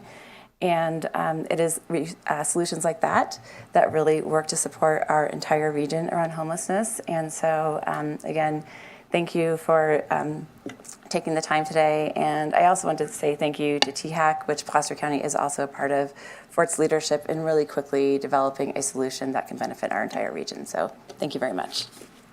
Thank you.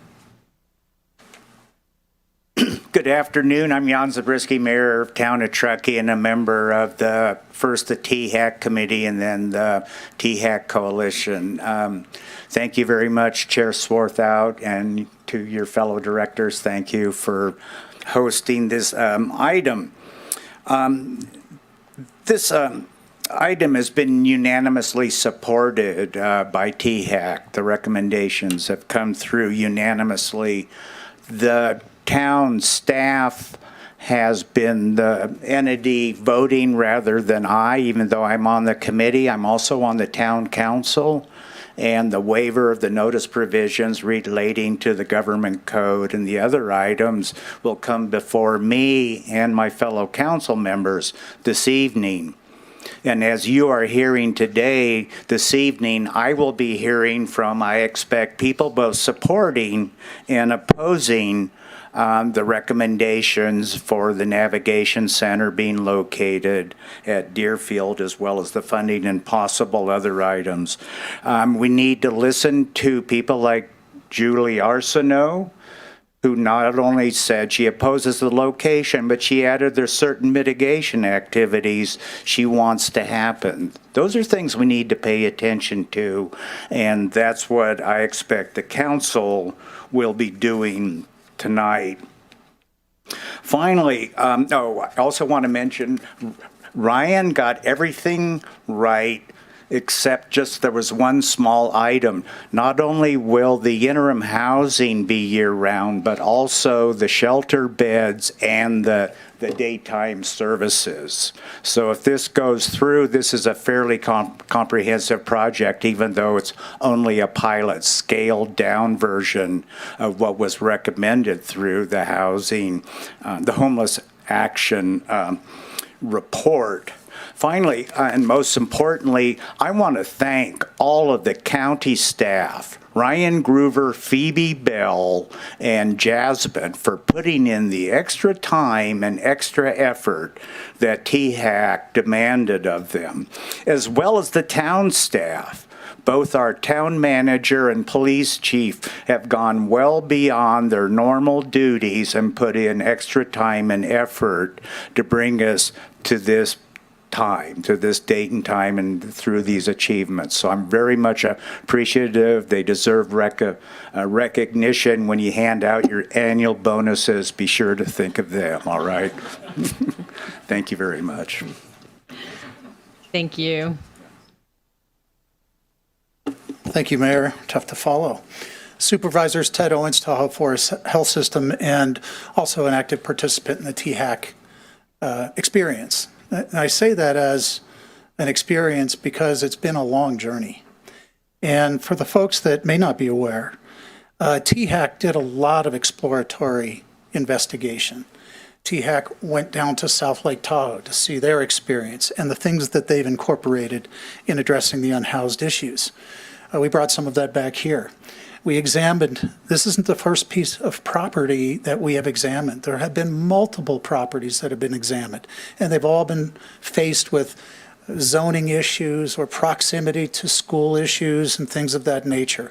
So it has been a very long road to actually have an opportunity on a property that will work. I'd like to take the opportunity to thank some people. The mayor did that, so I'm going to use my time wisely, but I would like to call out Kathy Foley in particular. You're very eloquent in the way you have described this issue. Your heart and compassion for the unhoused is unsurpassed in this community, and your proof of concept with the warming shelter through the years speaks volumes. And Kathy really is to be highly regarded for that work. And she has stuck with this all the way through this very long journey.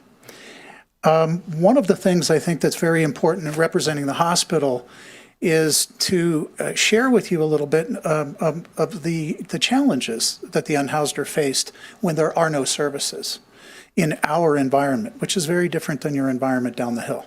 It gets very cold. It gets very snowy. And when there are no alternatives for law enforcement, our hospital is the alternative. Now, sometimes folks are not in need of care, but very often they are. The warming shelter provided a place for them so they could avoid frostbite, hypothermia, the need to be admitted into the emergency department. Our goal in this has been really to provide a safe place for them where they don't become injured, they don't become patients. And of course, we will always take care of them, but we do not need to have folks unnecessarily present. I would like also to thank Chief Renfro for all of his help. We have worked very closely together in how we try to contend with helping the unhoused when there's really no alternatives for us. I want to thank Hardy Bullock. This is a very big lift for the county. I know that. I thank you all for your consideration. I urge your support in this. But I want to thank you for all showing up and being here in Eastern Nevada County. I know what that means. So nice talking with you. Ted, I knew you couldn't do it under 3 minutes. So I tried. You did good. Thank you. Thanks, Ted. Nevada County Board of Supervisors, I'm JD. You've seen me a number of times. I'm here to give my support for the proposed one-year navigation center pilot and thank the county, town, hospital district, and Homeless Action Coalition for listening to the concerns of the community with previous projects. I recommended this location on Deerfield Drive to the county in March of this year, and I'm pleased to see that the county is moving forward. This building meets the immediate needs of the community and has room for scalable growth for the future. It also allows for privacy for the people who utilize these services. I appreciate the steps THAC has taken to listen to the concerns of the community at large and their efforts to move the Navigation Center project along in preparation for the coming winter. It is my sincere hope that the project will be successful and continue for years to come. And since our meeting yesterday, I want to bring up a couple of things. I've been your guy on the radio on the fire line since '07, since the Angora fire. And recently we've had multiple fires. We can't get the evidence because when the helicopters come in and the jets come in and they drop 3,500 gallons of water on the origin of these fires and they drop everything, all the evidence is gone. But a lot of it points to people making warming fires in the forest. I've seen it. I've been on site as they're sighting these folks, and then they're going back to camp and they continue to make another fire. I believe that this could be helpful because that was a very, very scary situation last August as jets flew down Donner Pass Road to put out a major wildfire in the town of Truckee. Secondly, since our meeting yesterday in Coldstream and the residents, I know exactly where you stand, Julie, and all you folks. And I don't know if you really had the amount of information and the time given. It was only by a miracle that the community stood up and it was removed from the single-family residential neighborhood as they were putting it next to an attorney's house who was your public defender, who stood up and fought hard. And unfortunately, Julie doesn't have that today. So, with 30 seconds left, I know you were talking about bonuses. We've also looked at what the financial impacts are going to be towards these homeowners.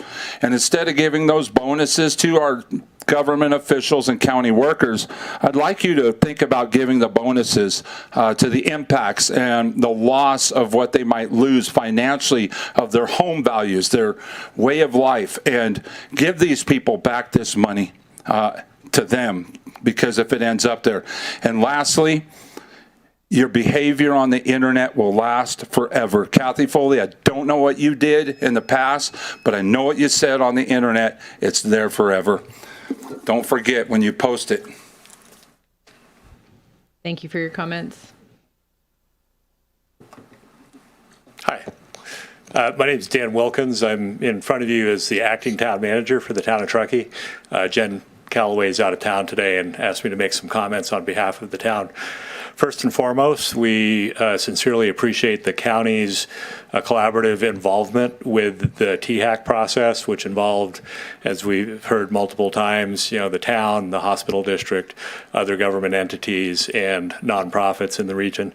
And we believe that, that collaborative process that you all have engaged in and helped lead through the THAC effort has brought us to a place where we're poised for success.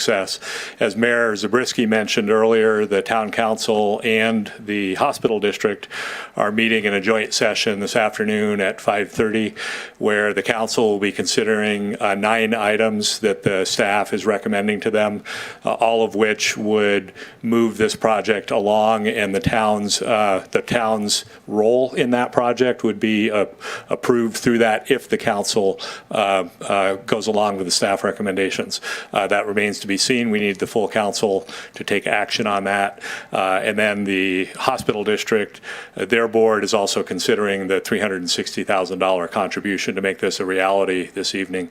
I think the fact, or to hopefully make that happen, I think the fact that this is a one-year pilot project has a lot of merit in providing an opportunity to kick the tires on this type of an effort, and without a huge long-term commitment in terms of the physical location, or it provides a lot of opportunity to fine-tune this effort as it goes forward to make sure it meets the needs of the communities we're trying to serve, as well as meeting the needs of the adjacent neighborhoods. So we thank you for considering this item.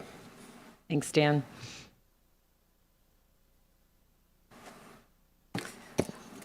Good afternoon, Board of Supervisors. My name is Shauna Doherty, and I stand before you today as the coordinator for Tahoe Truckee Homeless Action Coalition.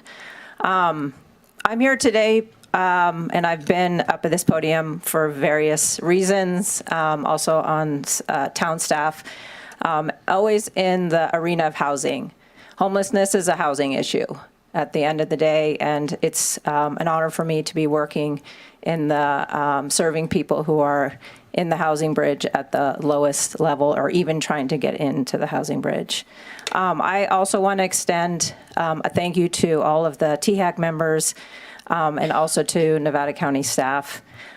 In watching, I loved what Ted said about this being a journey. It has been a journey.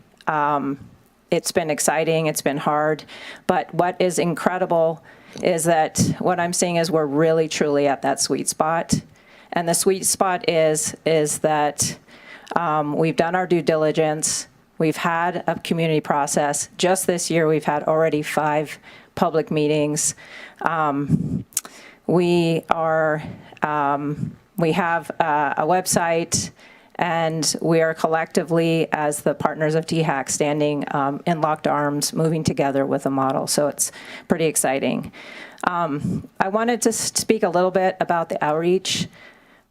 It's never enough, and it's never perfect. But I wanted to clarify a few points. On October 14th, Nevada County had a closed session to review a request from THAC to begin negotiations on the lease for the Deerfield Drive. Only after that period could we go out and start the public outreach process. And so we went out. We should have gone out on the 15th, and I apologize, but we went out on the 17th. And then last night we did our first neighborhood meeting. Of course, it's not enough time to go out to our neighbors, but we are doing our best to continue that conversation, and we will do so moving forward. I also wanted to speak about the word pilot. We did a lot of research on navigation centers, and a lot of the research points to starting with a pilot and starting with a temporary site as a really excellent way to bring this model into a community. It doesn't mean that we're not committed to this model. It just means that with Pacific Crest Commons opening next July and providing 10 permanent supportive units in our community, we're not sure how everything's going to land and what the need's going to be. So having a pilot and being able to test and track data and have a better understanding in a year of who's using the services, who's going on to permanent housing, will be very helpful. So thank you, everyone.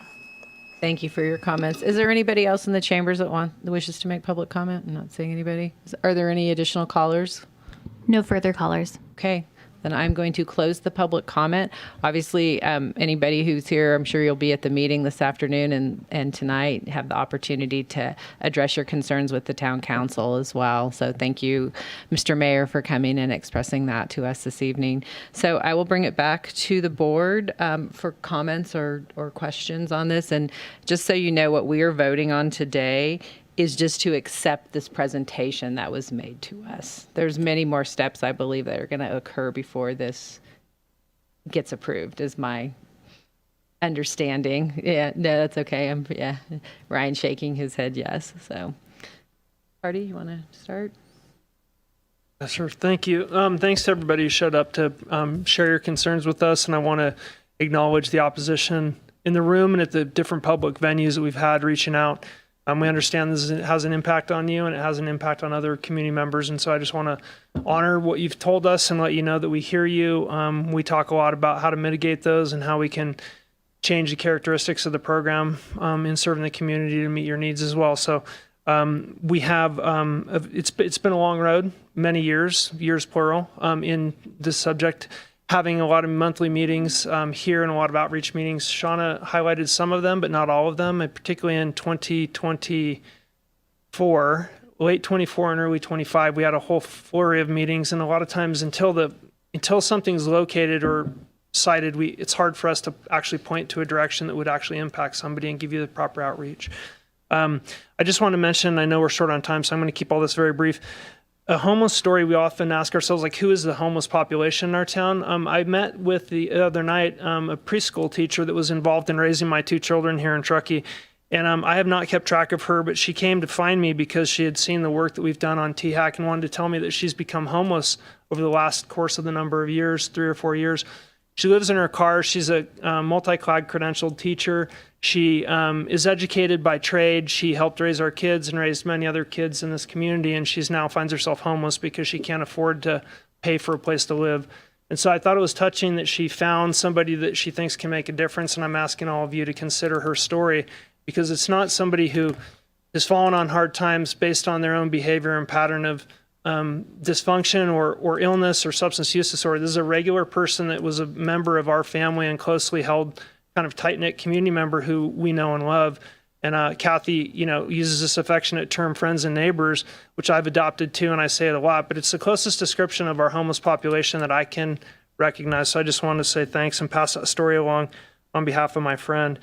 I want to mention there's a bunch of documents related to this topic. So there's 4 years of study work, a bunch of data, a bunch of community surveys, massive amounts of outreach that have been summarized on our website. If you go to the website, I don't have it in front of me right now, but I know Shauna does. Please go look at that and you can see the data on why we've arrived at this solution and what community voices have been included, including the oppositional voices, in understanding what the community needs. We had a really rough period early this year, understanding what the community wanted and how to get there. We listened to that, we pivoted, we grew, we changed, and now we're together, coming together to make this solution. It is a balance of action and outreach, and we will not get people out from the weather elements where it's freezing if we just continue a cycle of outreach and community input. There are a lot of voices. We need to take action and help people survive this winter. There's no promise of a future shelter. It's one really important step we need to understand is that the funding all the organizations are talking about and the support that each organization is pledging to make a pilot project is just that. We have absolutely no plans and have not even discussed or described the potential funding elements or the sustainable elements related to the community outreach or a final location for any of our homeless services provision here in Eastern County. So just everybody needs to understand that once we can get people off the street and get them into wraparound services in a shelter environment, we need to go right back into the office and we need to roll up our sleeves and start all over again with the same players and probably some new players and people that may not like what we're doing, and we need to figure out how to do it again for the next year. So I just wanted to put that very plainly in plain speak that this is not a foregone conclusion, nor is it a permanent conclusion. We're going to be here together as a community. I've talked to 58 counties across California. I've talked to 3,000 counties across the nation, and they all say the same thing to me. If you talk to leaders from California State Association of Counties and NACO and the League of Cities, you will not solve this problem alone. No single jurisdiction can do it. We can only do it with the people that are located in this room and through THAC. So we won't do it alone. We're not going to try and do it alone, and that's why the conditions related to the use of the town zoning and ordinance and things like that are so important to this process. We need to come to this together, and that's the only way we'll solve it. I'm going to leave it there, but I just want to mention THAC is an entity, has monthly meetings that are open to the public. So if you're listening to this and you think that you want to talk about where supportive housing or a shelter location may be located and it's not next to you right now, please come and tell us what you think, because if this doesn't work or we move it or we find another permanent sustainable location, we're going to want those voices in the room. Every single month we meet, every single month you're welcome to come, and we don't have a clock. We'll sit there and listen to you as long as you want, and when the meeting's done, we'll congregate and talk to you some more. So please be involved and involve yourself in the process, and we'll try and get there as a team together. I'm really proud of the work the town's done. I'm very proud of the work the hospital's done. I would like to commend the elected and appointed officials that represent the town and the hospital in doing the heavy lifting to make sure that they are representing the best interest of their organization. We have arm wrestled, we have argued, we have been very passionate about the differences between the organizations, and I just want to commend the town and the hospital both for their representation, for their elected leadership, and taking care of themselves. We've done it together, so I'm really proud of that. Yeah, I appreciate all the viewpoints, and I tend to defer to the local leaders who have eloquently kind of outlined the positions and the need and all that. I do want to say I'm very sympathetic to Martina and Julie and the residents' concerns. And building on that, I think the caller who called in, I do have even more concerns about the impacts that we're seeing in Grass Valley. I think it's a different situation up here. And regarding the location, my understanding is that this is a highway commercial property close proximity to a gas station, Interstate 80. So I feel like, although the resident concerns are very valid and hope to see them mitigated to the full extent as best we can, I think it's different for me than a residential zoning that we're trying to put something in. This is kind of what it's zoned for. So anyways, I know there'll be a lot more discussions going forward. But for me, I am encouraged to see the level of collaboration amongst all these entities up here. And it's something that I tend to support the local leadership and the consensus there. So I'll look forward to seeing this go forward. I do appreciate the pilot nature of it. I think on some other issues, we'd be well served in doing that as well. And it sounds like there's a lot of different directions this could go in the future, whether it's permanent or locations moved. So I'll look forward to following it, but I appreciate all the input. Thanks. Sue? I think it's all been said, but what I did appreciate was the thoughtful conversations that happened today. Sometimes they're not always so thoughtful, and it just shows what a community can do when you come together and make things happen. So even for you folks that live in the neighborhood, thank you. I think I think there's still more good conversations to come, and I think that this is how we get it done. So really appreciated that today, and thanks, Hardy. I mean, I know this has been a tough year, but the snow's flowed twice. It's already cold up here, so I think that having to move forward and look how we get through this year is going to be really important. But thank you, everybody. Yes, thanks. Thank you for everybody for coming and commenting on this. Obviously, there's going to be a lot more discussion about it this evening. I will just say that I've lived this for over 30 years in my district, first as a planning commissioner, then as a city council person in the city of Grass Valley, and now as the third district supervisor. There is no perfect solution. There is no perfect location. And I really think that what you've come up with here potentially has the opportunity to succeed. I've also lived in very close proximity to the navigation center, to our homeless facility in Grass Valley. And I will tell you that there is more oversight and more, more direction that happens with those facilities because you have local law enforcement, you have our caseworkers from the county, you have your Volunteers of America.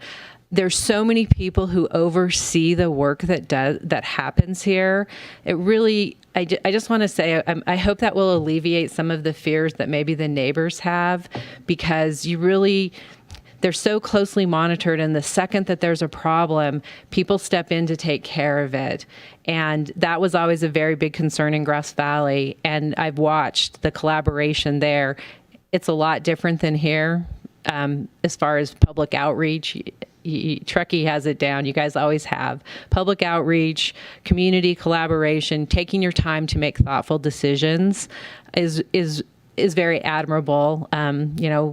My district is similar in Hardy's district, that more than half of my district is the city of Grass Valley. So we have to collaborate. I believe that, your district is majority the town of Truckee. That collaboration for this work is really, really important. So I would ask people to have an open mind, to work really closely with the partners that you're bringing in, which I think I look at the passion of people who speak about it. If you haven't had the opportunity to ever volunteer in homeless services, I highly recommend it. It is very rewarding. I've participated in volunteering at our local shelter in the point of in time counts that we do. You will get a whole different perspective on the people that you're serving, and it will really alleviate your fears about the people that you're serving. So I look forward to more discussion. I'm going to try and stay this evening so that I can listen to your meeting and kind of see what direction that you all go in. So with that, I would ask for a motion to accept our presentation that we just heard. I'll move to accept. Is there a second? I'll second. All right. All those in favor signify by saying aye. Aye. Yep. Opposed? All right. Motion carries. So So we are running a little bit behind. We are now going to adjourn into lunch and a closed session. At this time, I would take any comments on closed session.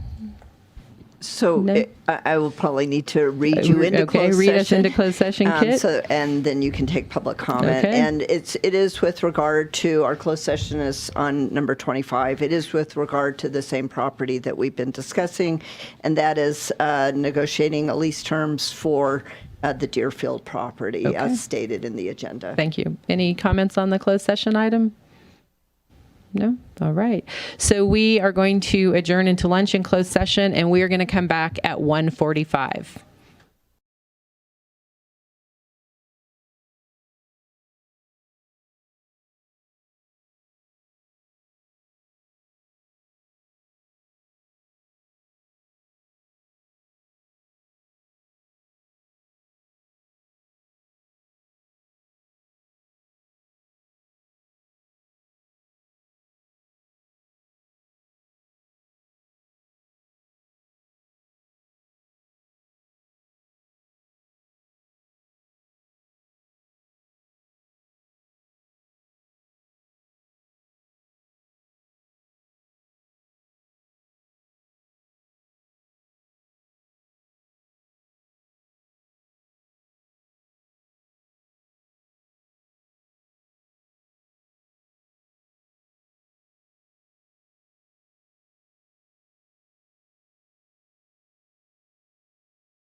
Okay, we ready? All right, we are here to start our afternoon session. Sorry that we're running a little bit behind today. Our first item is for me to read you back in from closed session. I'm sorry. Thank you, Kit. Get to keep me on track. There we go. With regard to the closed session, information and direction was given to staff. Great. Okay, we're ready to go? All right. So our first item up is a resolution proclaiming November 8th through 16th as Military Appreciation Week in Nevada County. And there we have Rachel. Welcome. Hi, thank you so much. Good afternoon. It's nice to be in Truckee. And my name is Rachel Pena. I'm the Director of Social Services, and I'm here with Sergeant David West, our Veterans Service Officer, to give you a presentation about what his office has been doing on behalf of veterans and our entire community, and also to proclaim Military Appreciation Week. So I'm going to turn it over to him. Thank you. Thank you very much, ma'am. Chair of the board, ladies and gentlemen of the board, thank you for allowing me to be here today. Thank you for the invite. Real quick. Next slide, please. There we go. Oh. All right, so Military Appreciation Week. Military Appreciation Week, this is going to be the fourth year of Military Appreciation Week. It's going to be November 8th through the 16th. This is a week that was originated to show appreciation to our local veterans. It's an opportunity for local businesses coming out of post-COVID recovery to stimulate the economy. It's done so well. We have over 100 businesses that continue to provide services. Throughout this week, we're going to have the Root Center, the VSO office, the Veterans Memorial Building, all lit up green to highlight the need for resources for veterans in rural communities. We have a flag retirement ceremony done by the local scouts from flags that are collected through the 7 different receptacles throughout the county. And finally, we're going to be celebrating the 250th birthday of the United States Marine Corps. It's going to be a big day that week. So the mission of the Nevada County Veteran Services Officers is we're advocates for the 10% of our population that are veterans. In addition to the 10%, we also have surviving spouses and dependents that we take care of and advocate for and make sure that they have the resources needed to thrive in their community. We're mostly known for filing claims for compensation, that's injuries or diseases as a result of their service. There is also a wartime pension benefit available for our low-income veterans who served during war. And that's what we do. We help veterans access the services and benefits that they earned as a result of their service. We do this on a budget just under $850,000. That fully staffs 4. That's myself, Jessica Lanier, Tracy Hart. Those are our Veteran Services representatives. And we just have our first time ever office assistant, so thank you very much. Nicole Carter, who has been helping us. So now when veterans call, we can guarantee that the phone's being answered and they're being taken care of. In Nevada County, veterans receive over $48.5 million annually. So far this year, we have generated $5.4 million in benefits for our local veterans. However, we've generated $7.3 million in benefits total locally, and that's because sometimes we'll have veterans come over from other counties that seek out our services through the great word they've heard from their friends here in Nevada County. And we've become a model for how services provided. Last year, we were visited by Glenn County, who up until recently never had a VSO, and they wanted to see how our offices was ran. And now not only do they have their first ever VSO, but it's structured under the DSS, and they're following a lot of the lessons that we've learned here in Nevada County on how to support their Veteran Services Office. Forecast. This year, the Board of Supervisors took a position to support Senate Bill 694. That's California Senate Bill 694. What this bill does is it aims to protect veterans from predatory for-profit companies. What these companies do is they target veterans in a time of need when they're trying to access services for treatment, and due to their large marketing budget, when veterans reach in and they ask how to access benefits, these for-profit companies come up. They are then charged upwards of $20,000 for assistance filing for claims that federally is illegal.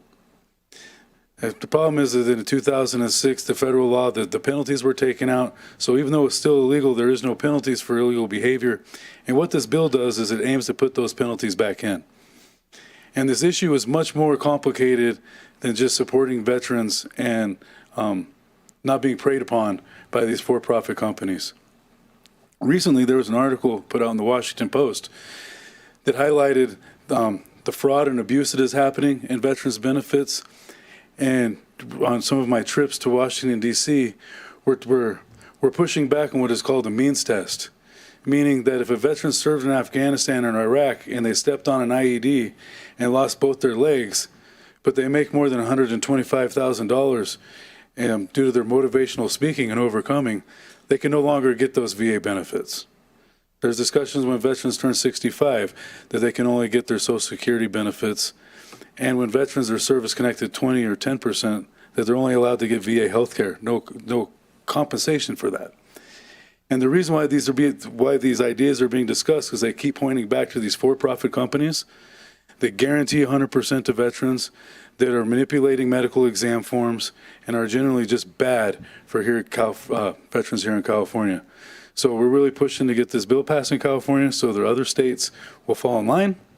And I really support that. I'm really appreciative that the Board of Supervisors is so strong in backing this bill. HR 1 has caused implications for all county services, and that's just going to drive more veterans that were dependent on these services to our office for assistance. And Prop 1, known as Prop 63, we get Prop 63 funding in our office, just under $100,000 a year through two different sources. When Prop 1 was voted on by the veterans of California, there's going to be some reallocation of money and how that's distributed, and we're just making sure. And here in Nevada County, we know that we're going to continue to get funded on that, but that is a potential forecast problem. And the federal reduction in workforce, this has really inhibited the veterans of Nevada County with access to VA health care. The Auburn Outpatient Clinic, the VA Auburn Outpatient Clinic, it takes about 4 months right now for our veterans to be seen for mental health. Luckily, we're able to connect them through our local resources for treatment in 2 to 3 weeks. However, there's also not any doctors on staff. So when veterans are going there, they're seeing nurses, they're seeing nurse practitioners, and if it's a really serious something they need to do, they're going to telehealth to a doctor in another faraway state. And it's really not making our veterans feel comfortable. And finally, the government shutdown. The VA, the Veterans Hospital Administration, is funded for a year. However, we are seeing problems in the way educational benefits are being distributed, and it is slowing down the claims process for our veterans due to the skeleton crew, and there's no access for having questions for the general public.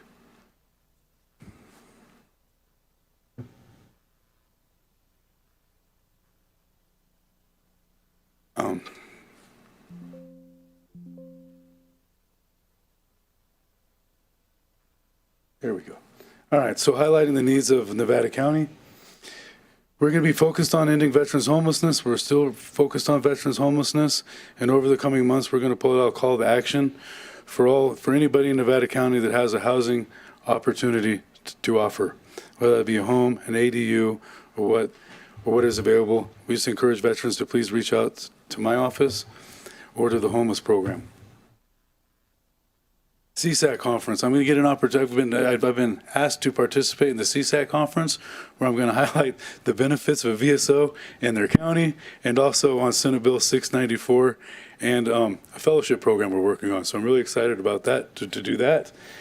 And just some leadership. I want to highlight that in 2024, I was elected president of the California Association of County Veteran Services Officers.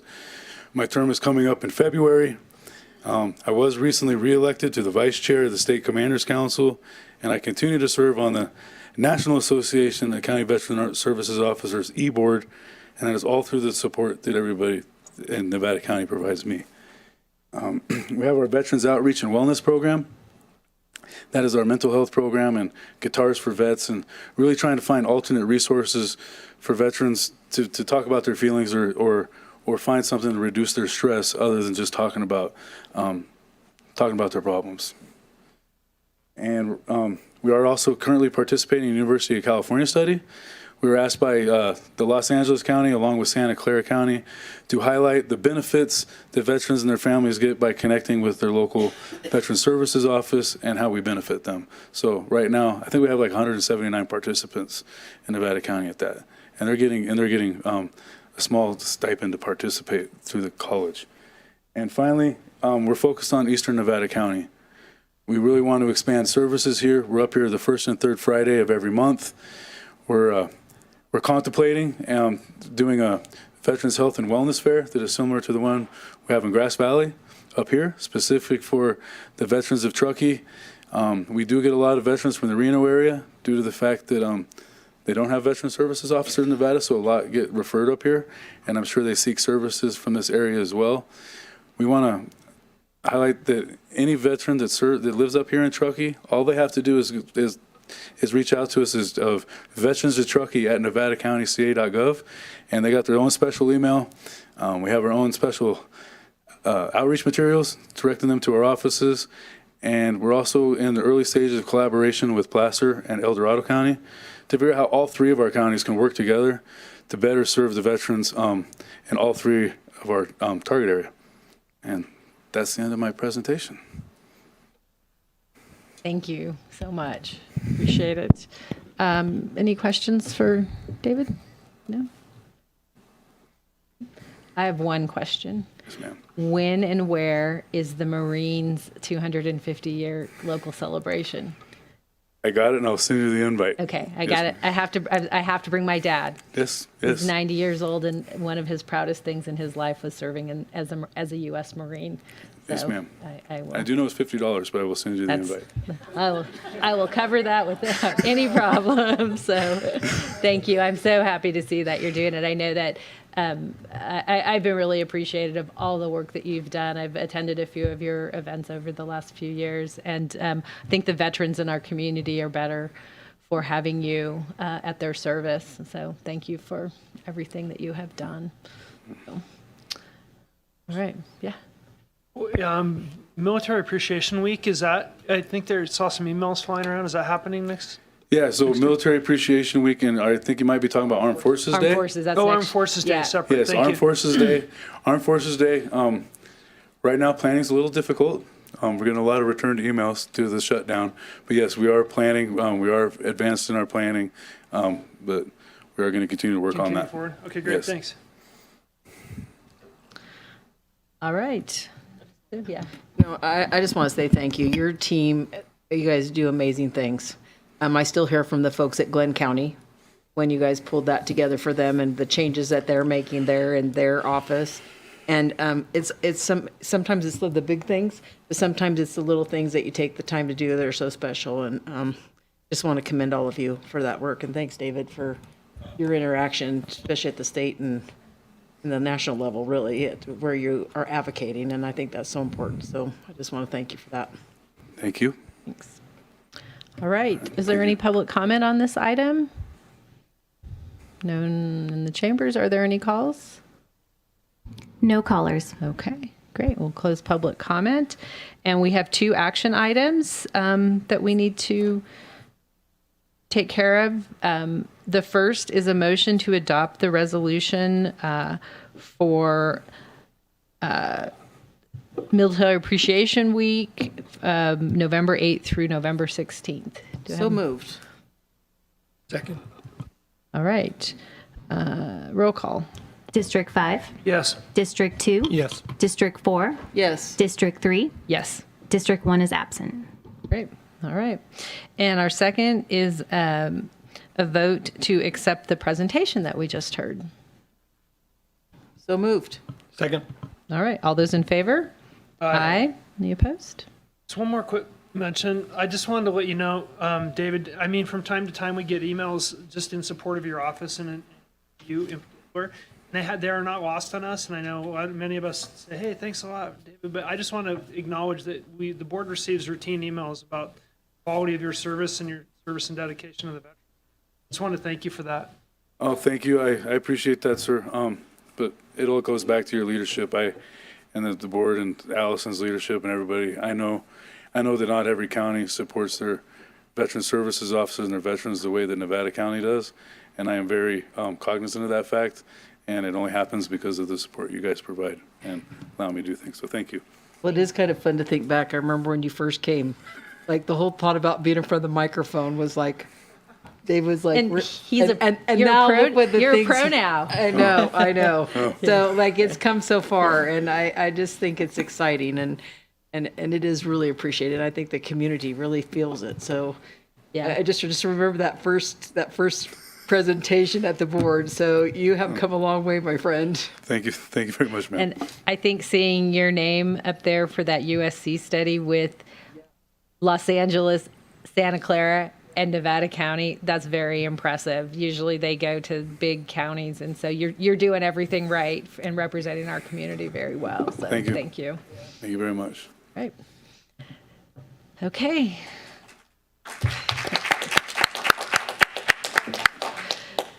So next on the agenda was announcements, but we are going to pass on those for this meeting and listen to our next presentation, which is Housing and Community Services Director Tyler Barrington. You're giving us an informational presentation regarding the Pacific Crest Commons. Welcome. Correct. Thank you very much. I'd like to pass it over to Supervisor Hook to start out, just to introduce the item, if she's prepared.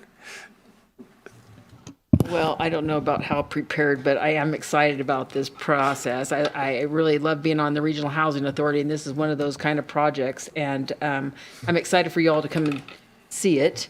Having been to Idaho and actually got to watch where they were built was very exciting. And then to come here and watch them actually be installed. I think it was really fortunate that it was here in a county close enough where I could just drive up here and take a peek. In fact, some of our staff went during RCRC, and we saw the first parts of them built, and then to drive in today and see the outside facade and the roof go on. So, Tyler, I'm really happy to have you supporting me in Regional Housing Authority, and take it away. Great. Thank you very much. So this project is it's been a partnership. It's a regional partnership. Essentially, the Regional Housing Authority is kind of the lead developer, and then their contractor, Truckee Pacific Crest Associates, is kind of leading the overall application for the different various funding sources as well as the construction part. It's somewhat unique in that it's located on a former CHP site, and it was part of the Surplus Lands Act, or the Excessive Sites program.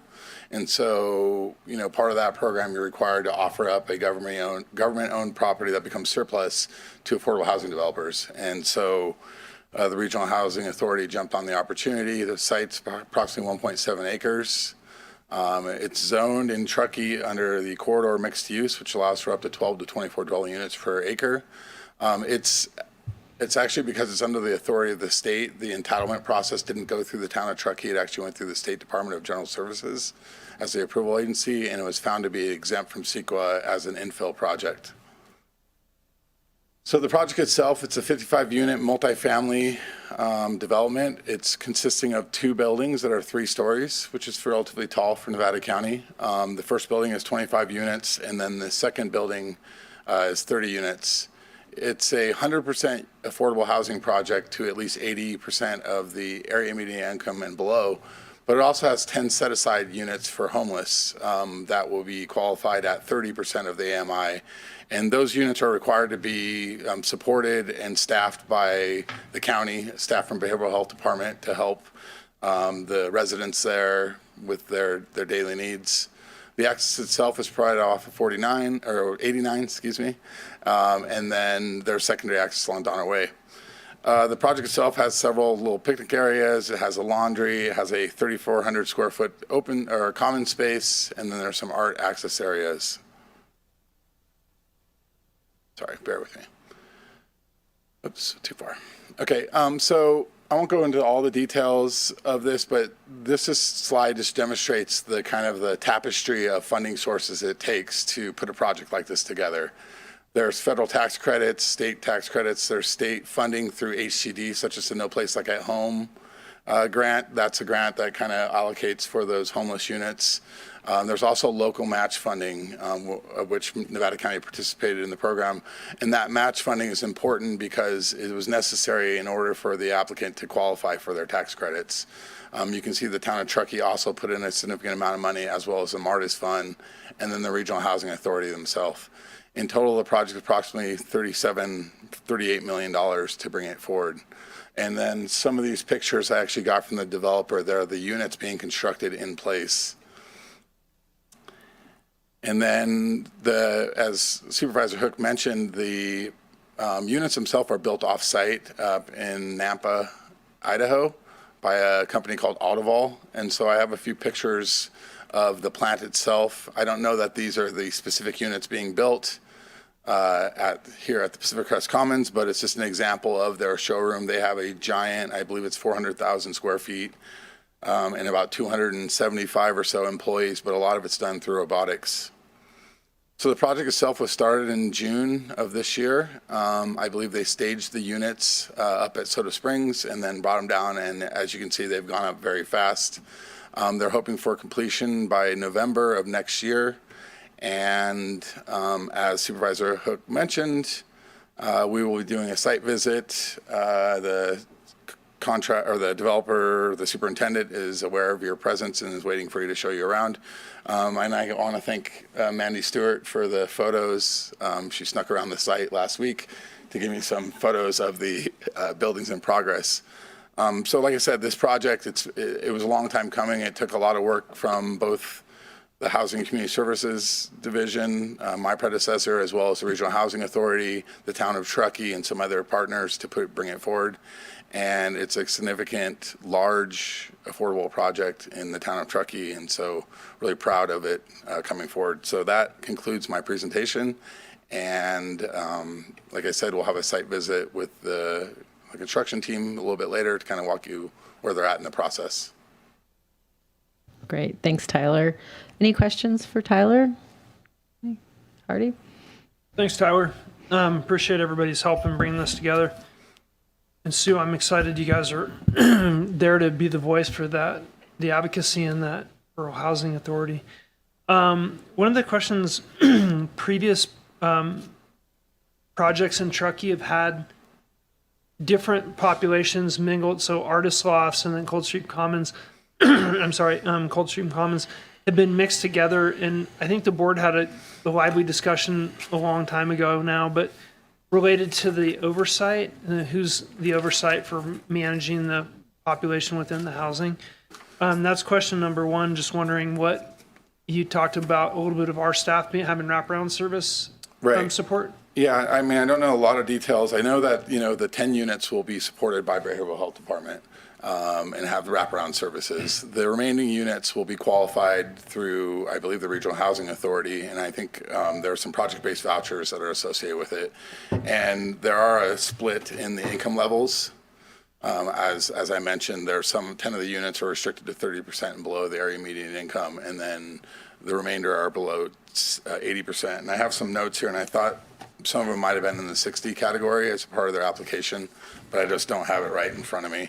But I do know that there's a mix of income, and they'll go through a process to ensure that residents that live there meet the income qualifications. Yeah. So the 10 supported beds will have support staff from our team, but then the other 40, is there a live-in manager or who's in charge of all that? Yeah, that's a good question. I don't actually know offhand, but I believe it's treated like any other apartment complex. So my assumption is there will be a property management company and likely an on-site manager. Okay. We'll have to get more info on that. And then the placement criteria for the 10 supported beds, again, same thing that happened in Artist Sauce and others. A lot of conversations about, hey, there was all these placements coming from outside the area, and we have our own population here that we're actually dedicating a lot of local resources to serve. So just wondering about that. Turn it over to Phoebe for that. The 10 supported beds specifically are under the auspices of behavioral health, so they would be specifically for people with documented behavioral health needs who are experiencing homelessness or at risk of homelessness and are from the local community. So it's very similar to at Brunswick Commons. There's 10 beds there that similarly are supported in the same way, separate from the rest of the beds. Okay, yeah, thanks for answering that. Any other questions? No. Sue, any questions? Question for Rob? The construction timeline, it's not a big deal if it's a typo. When it's referencing 26, like a year from now? Correct. Oh, okay. So what, I was, of next year. Gotcha. I only questioned it because when we were out there, I just amazed at how quickly they went from the Soda Springs storage area at Soda Springs Ski Resort to bring them over on site. And within days, even when we just visited them at RCRC, they looked like they were finished. Okay, so people will be moving in. Yeah, after November 2026, or after they get their final occupancy. It's going to, it'll take a while for the facade and the grounds and all that stuff to kind of come up to the renderings that you see on your screen. Cool. Yeah, you can't. Sure. Okay, that makes Yeah, sense. so now for the winter, I think Brian will give you a lowdown on it, but, because you can do all the inside stuff now, but not so much the outside stuff. Great. All right. So I will open it up for public comment. Is there anybody that wishes to speak on this item?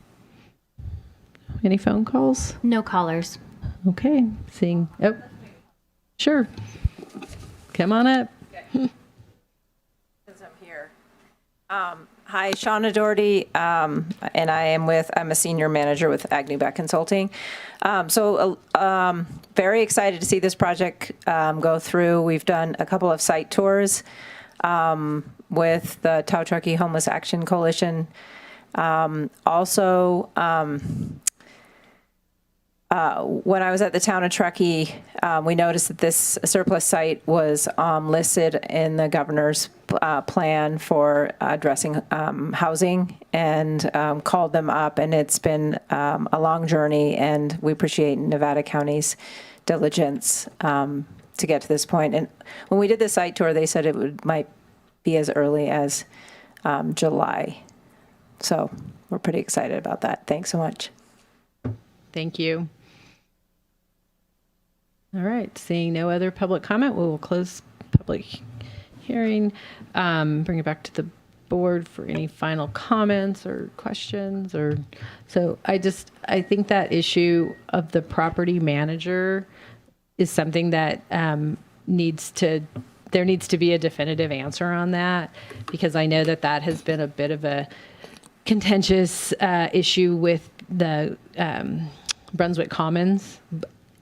Different project, different population of people, but that will become a question for law enforcement or for the town or for the county if there are issues there, and there wasn't a clear agreement about having a property manager there.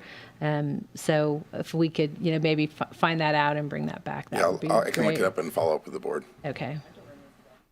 Yeah. Isn't there something with Lone Oak? We had the same convo with Lone Oak, I think. Yeah, I mean, typically they have some sort of manager, and whether they're a local company or an on-site unit. Yeah. But I don't recall reading that there was a designated manager's unit. It's a huge difference between having local management versus having an on-site person. So something that we just need to be prepared if there isn't an on-site person for whatever might pop up with the whole thing. I'll research that and get back to you. Yeah, great. I mean, great project. I'm really excited to get to tour it this afternoon. I think seeing those modulars go up so quickly has been fascinating. So thank you for that. All right, if there's no further questions or discussion, Allison? So for logistics, before you adjourn, I'll lean on Tyler in terms of once the vice chair adjourns the meeting, we're asking board members to park at the Safeway across the street from the development. Is that correct? That I wasn't aware of. Okay, so just so you know, yeah, if you could park across at the Safeway, it should be great. If you do park at Bank America, make sure you use the top parking lot, not the one at the bottom, like where the drive-through and everything is. So there could be a few, but the Safeway is a crossway, and just be careful crossing the crosswalk. Okay, so thank you. That's helpful. So there's not going to be parking There's on no site. parking on and site so, is what you're saying. Yes, and Okay. so park in one of those areas, and then we will meet in front of the complex where you'll receive a tour and overview. Great. Thank you. Okay. I would ask for a motion and a second to accept the presentation. So moved. Second. All right. All in favor? Aye. Yeah. Opposed? All right. Motion carries. Great. Okay. We did it, and we almost got caught up. So thank you all for attending our meeting here in Truckee. We are now going to adjourn and go visit the Pacific Crest Commons.